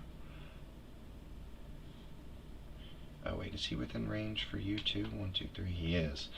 Warbucks, you better give me that too. Mobility test with a 1 modifier. So Nomad succeeds.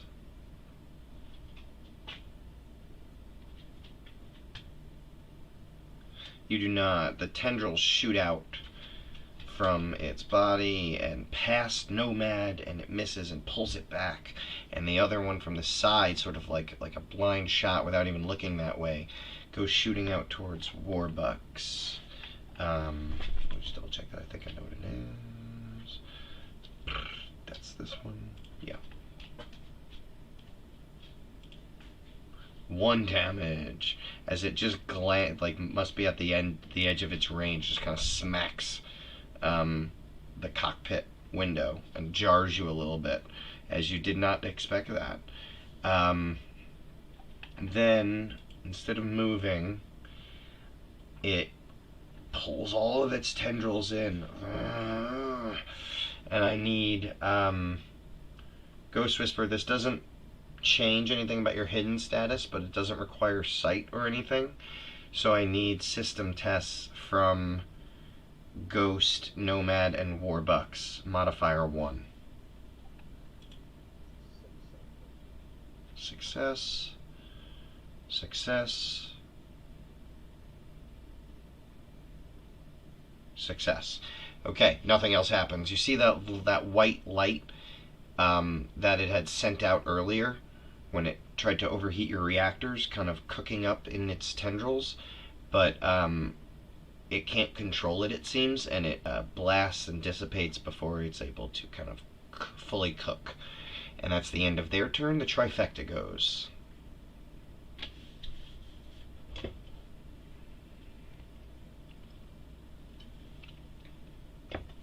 Okay, so you come out from behind the house and just start.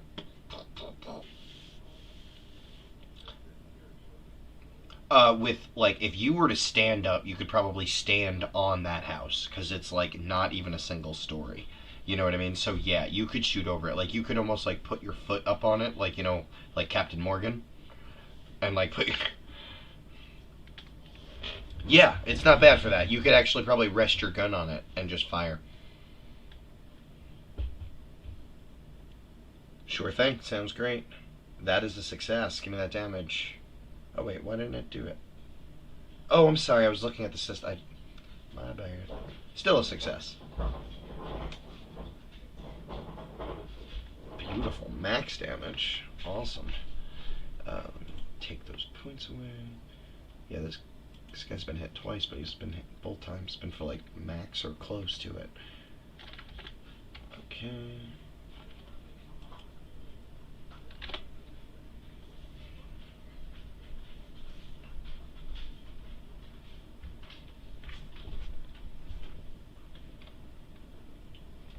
Nice.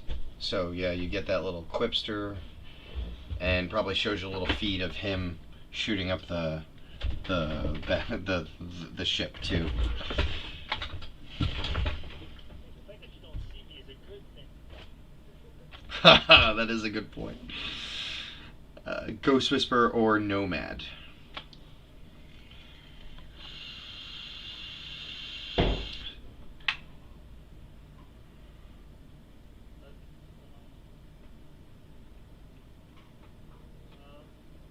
I could, like, knock him off the building.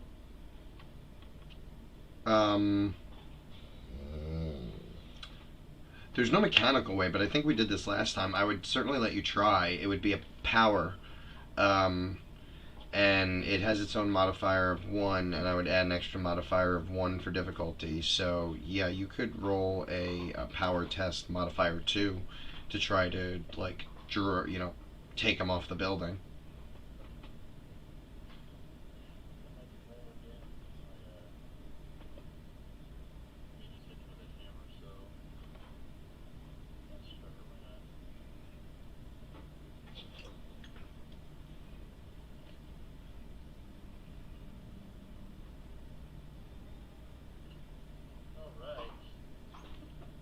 Success? Yep. Okay, so here's where you guys go. And by the way, this was a fantastic idea because every time you guys were hitting it, it was dealing both of you guys D4 damage, and you separated it from Ghost Whisperer, so you did a very, very, very good mechanical thing here. Put the hammer up like crossways, and I just use that to push him.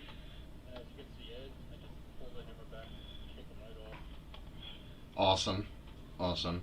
Yeah, so are you left on the ledge, or did you go over with?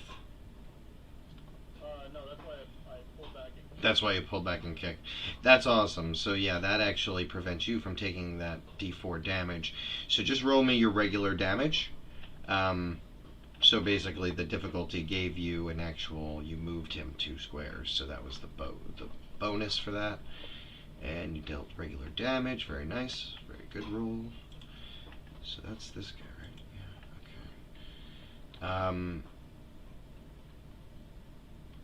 Alright, Ghost Whisperer, you're up. Oh wait, I'm sorry, no, that was one of your moves. That was one attack. So now what do you do, actually? Nomad, sorry about that. Pull out my gun, shoot at him. Load him down. Nice. Is he prone? Yeah, I'd call him prone. You'd get advantage on this shot.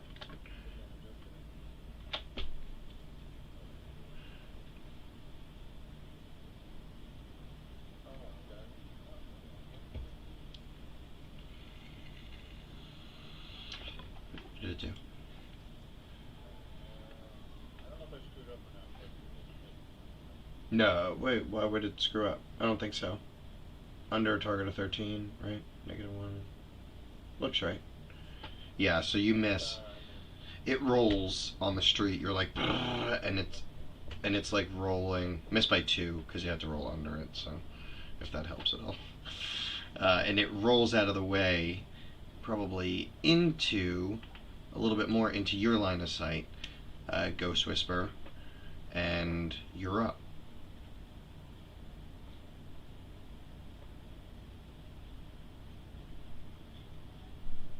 Ghost Whisper. Sorry, I wasn't hitting the button for push to talk. Shoot, I'm sorry. So yeah, you shoot at the road. You're shooting at it. It rolls, and you miss all of your shots, and it rolls in more probably into Ghost Whisper's line of sight to the left, and it's Ghost Whisper's turn.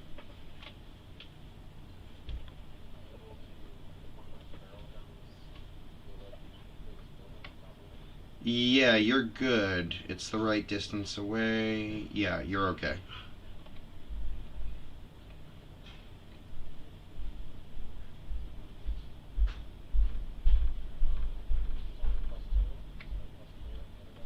+1 to this one, I believe. Yep. Okay, that's a hit.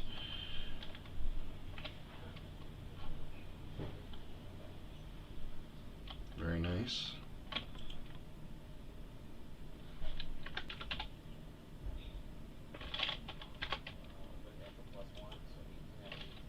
Oh, so that misses. Ties or miss.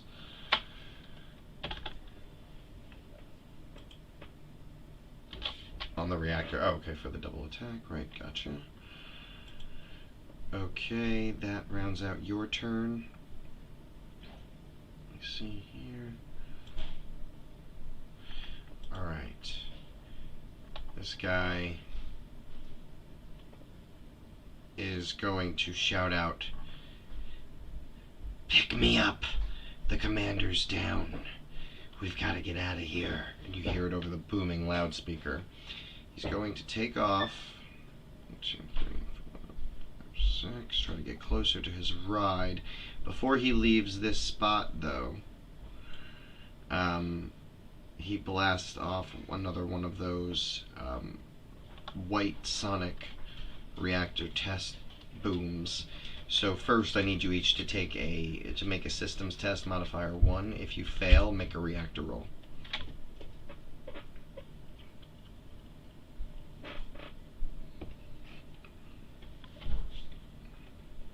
Success for Nomad, pass for Ghost. Yeah, you did pass Nomad. And I'm sorry, that goes for War, but okay. Yep, and they pass, and you pass as well. Okay, the ship is going to take its movement. 1, 2, moves right here. Uses 1 movement time to shoot down this, like blast out like a bullet almost. This magnet plate, like that's at the junkyards, on a huge, massive metal braided cord. Probably not even just metal. There's like other, like metal, but there's other ores and minerals that you're not familiar with in it, glistening, and it shoots down, and the plate smacks onto the multi-tendrilled mech, and it uses another one of its movement to pull that mech up. So it's 1, 2, 3, 4, 5. So this is going to come off the board for the time being because it's represented on the ship. The ship moves 1 space away, and fires at, how many people are within its range? 1 person, 2 people, none. Harpoon ions, has to roll to see if that's eligible. Okay. So Cliffhammer, this can affect up to 2. That Cliffhammer's within range. And oh, actually no, you're too far away from everybody else. So just Cliffhammer. Cliffhammer, roll me a power test. Flat modifier. This one's a level 6, just like you.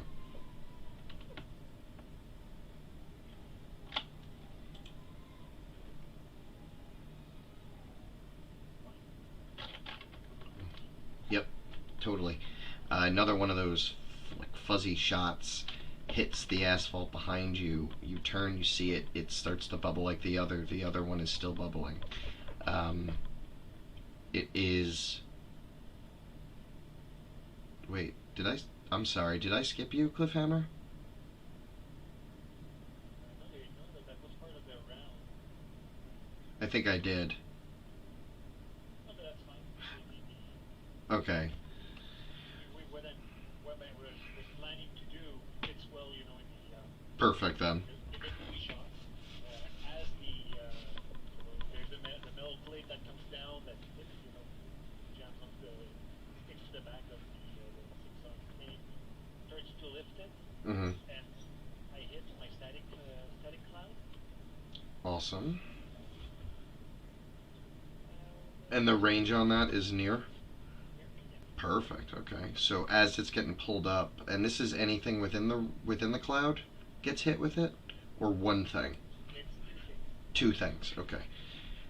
So, well, actually, I don't think the ship would probably be within the range because it's above the ground by 6 stories.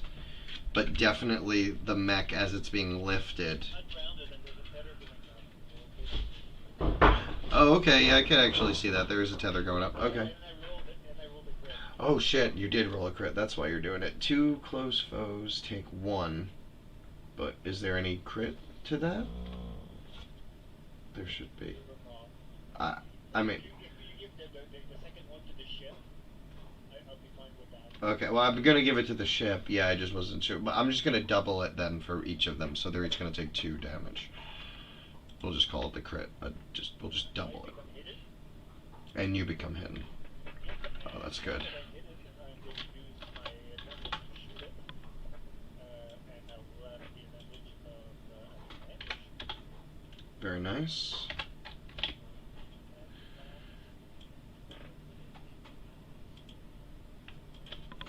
Yeah, it is. You're right. It's like awesome. Okay. Hit. Ooh, wow, that is a good hit for you. You don't usually, like, that's a high damage. 9 damage is really high. Very nice. So that's a nice hit. 35. Right. Minus 9. 25. Okay.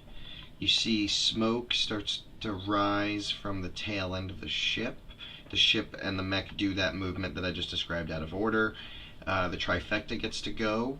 If you'd like to get in the way here of this escape in any way, or whatever you'd like to do as the vehicle, and you can still shoot at that mech if you choose. It was lifted up, so it's still like in the process of fully being like taken into the ship, at least until it gets off the screen. So just tell me which one it is that you are shooting at, if that is what you're doing. But otherwise, yeah, the trifecta gets to go.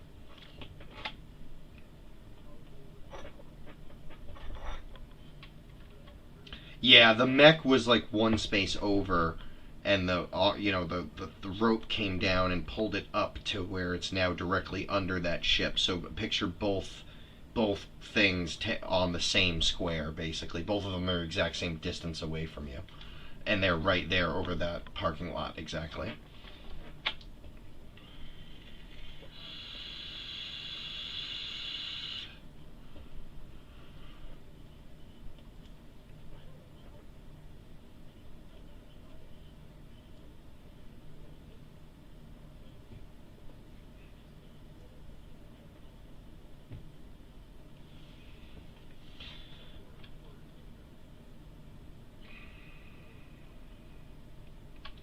Okay, well, if you'd like to try to take an aim shot, you can take a shot at disadvantage and try to aim for the hoisting mechanism.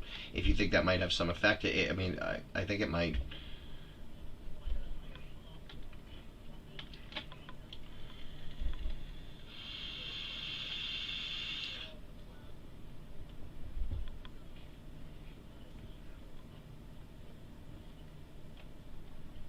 Awesome. Yeah, so roll it at disadvantage, and if you hit, it'll do its damage to that, specifically to the craft and that winch mechanism. Oh, wow, that was close. Oh my god, that was close. So you fire, and the ship, like, is just getting its boost as it starts to kind of power away, so it, like, it moves, and your shot goes wide as a result. Oh, man, that was... God damn.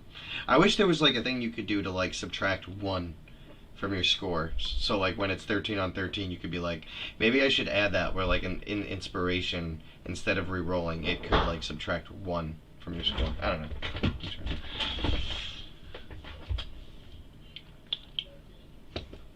Oh, I know, yeah.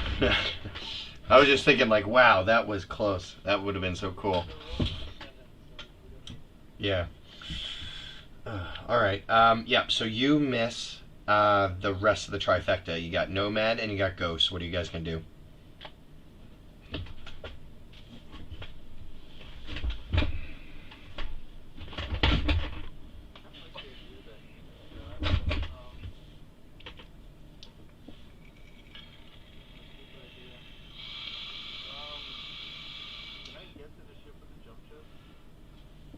Yeah, you actually could.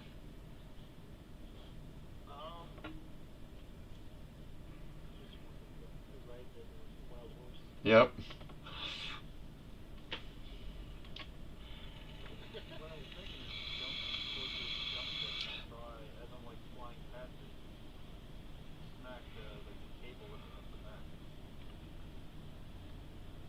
Holy cow. I mean, you could try to do that. You could jump right on it and attack it. Yeah, I mean, the rope might be difficult because it's underneath it.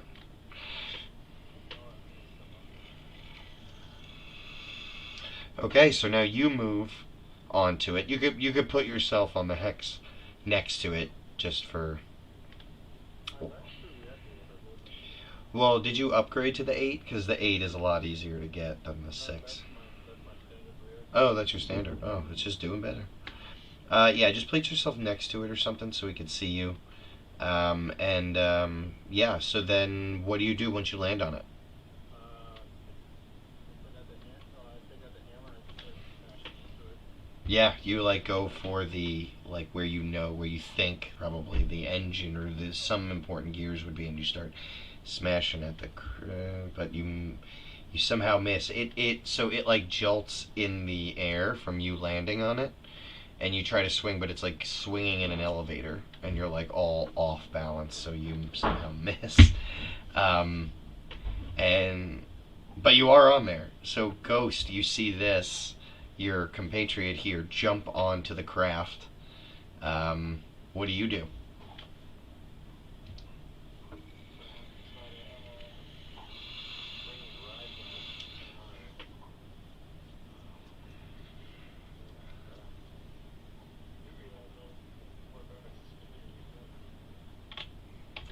Oh, he definitely is. This is like the film of a lifetime. Nope, this one's a flat. Unless you're aiming at that mech. Actually, no. Either way, it would be flat because that mech is being moved by this one. So either way. Okay. And this is on the craft, right? So you're shooting at the engine. Okay. Boom! Another engine goes. And you all see this time a super dark cloud of smoke shoot out the opposite side. In like a thick braid, like just, and you could hear the other engines working in overdrive to try to keep the thing in the air.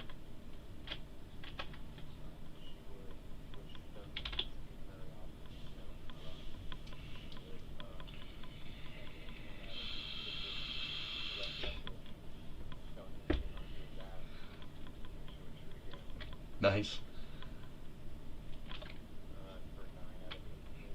Very nice. Give us that damage. Okay. It jolts in the air. It does not drop.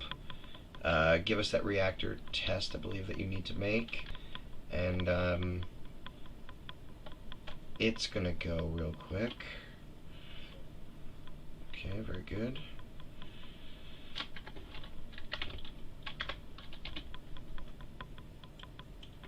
So I was just updating some numbers. Cliffhammer, Warbucks.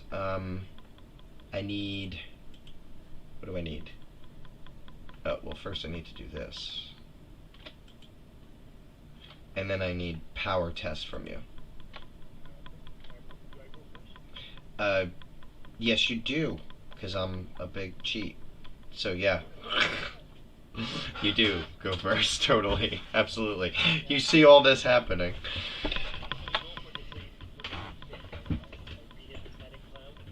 Nice. It's a good move. Okay. Oh, but this time you fail. Wow, so what does that mean? So you still become hidden, but they don't take the damage. That's how I would read it too. Okay, so would you like to use your other action though to make an attack? Excellent.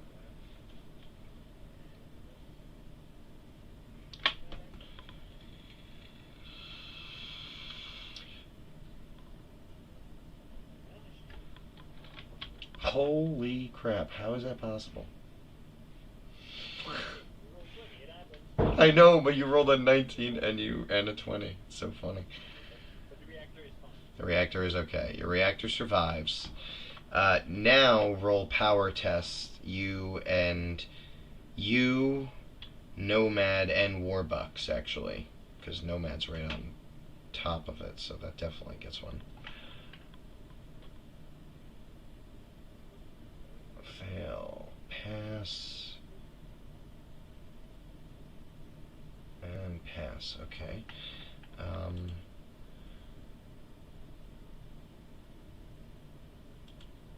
Okay.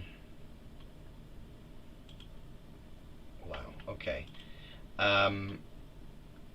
Cliffhammer. one of those fuzzy rounds finally hits you. Okay.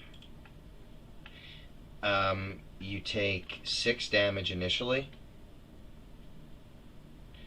and you are going to take another 12 damage, 6 for each round, regardless of what happens in battle. So you're about to be kind of hurt. But so just keep track of that and reduce it by 6. So this thing is heating up the steel, and it doesn't cool down until the D4 turns, which is 2. So I'm taking 6 this round Yes. and 6 next round. That's it? I think it's 6 this round, and then 6 next round, and 6 the next round, because it's the initial damage, and then for 2 more turns. Yeah. It's a lot, but it's only decent move. 1, 2, 3, 4, 5, 6. It tries to escape. Caleb, you're on it. It's trying to escape. That is its turn. Trifecta gets to go.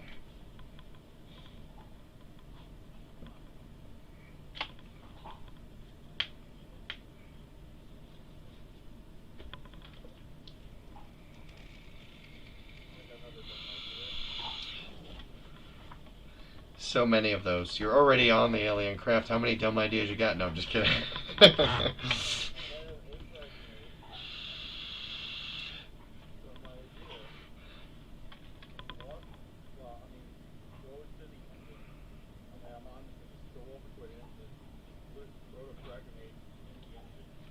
Yeah, you can't miss.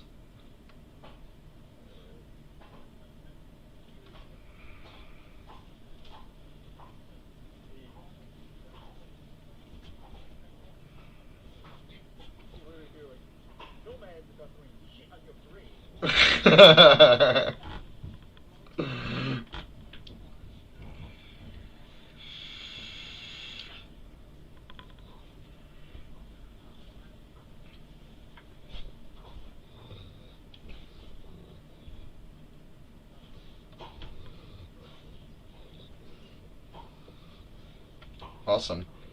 So you can't miss the grenade. Because you're on the thing that you're trying to hit, and so your rolls are mostly going to be to try to not kill yourself in this whole endeavor.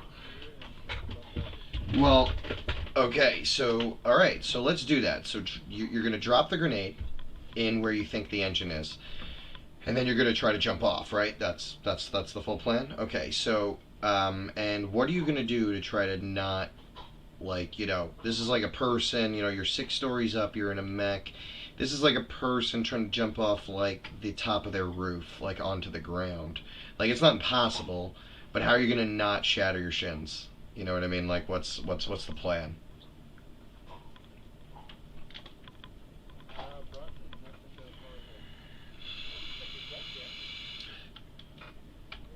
Not a bad idea.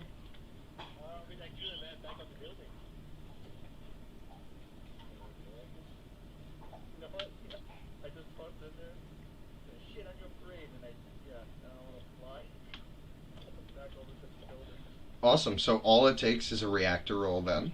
So it's a success, of course, regardless of the reactor roll. So you fly off. The grenade goes in. Can you roll the damage for that, please? Because it goes off as you're in the air, like arcing away.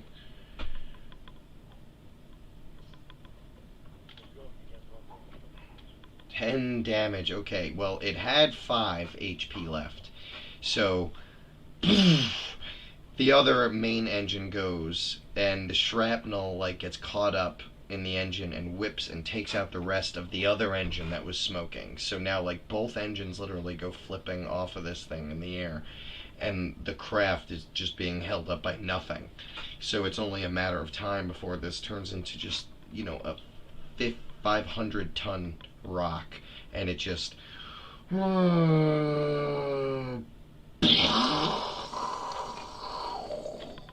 and that's where we'll end the session, with the fire just arcing up, and I think the camera kind of zooms out. I'll let you guys have moments here, but the camera kind of fake fades out at first, like leaving your shadows like these really long shadows casted by like the huge explosion as it is blocked by you guys standing there. It's almost like the four of you looking at Hiroshima as like the light sort of like creates these long shadows.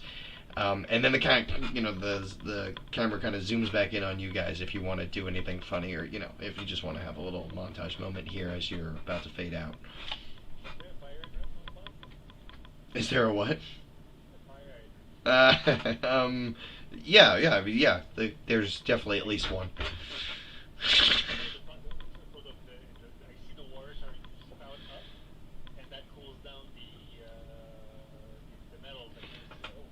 It's funny, it actually does line up because this thing goes out here and there's probably a fire hydrant here. So you probably just walk over, kick it at the side, and it goes psh, down the sidewalk. And even if it doesn't hit it full blast, it starts like running down the sidewalk and like washing over this superheated crash that's like melting the concrete.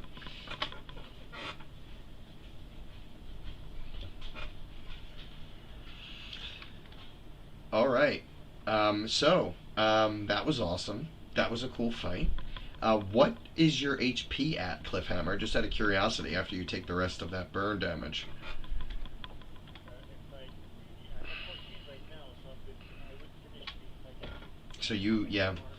So that is your HP right now. You guys have options here still. You can go back to the place that you just left to make more repairs, because that was pretty killer. But we'll pick that up on the next one and probably montage through that very quickly. But I don't want to hold the YouTube channel up, so let me just say good night to all you guys out there.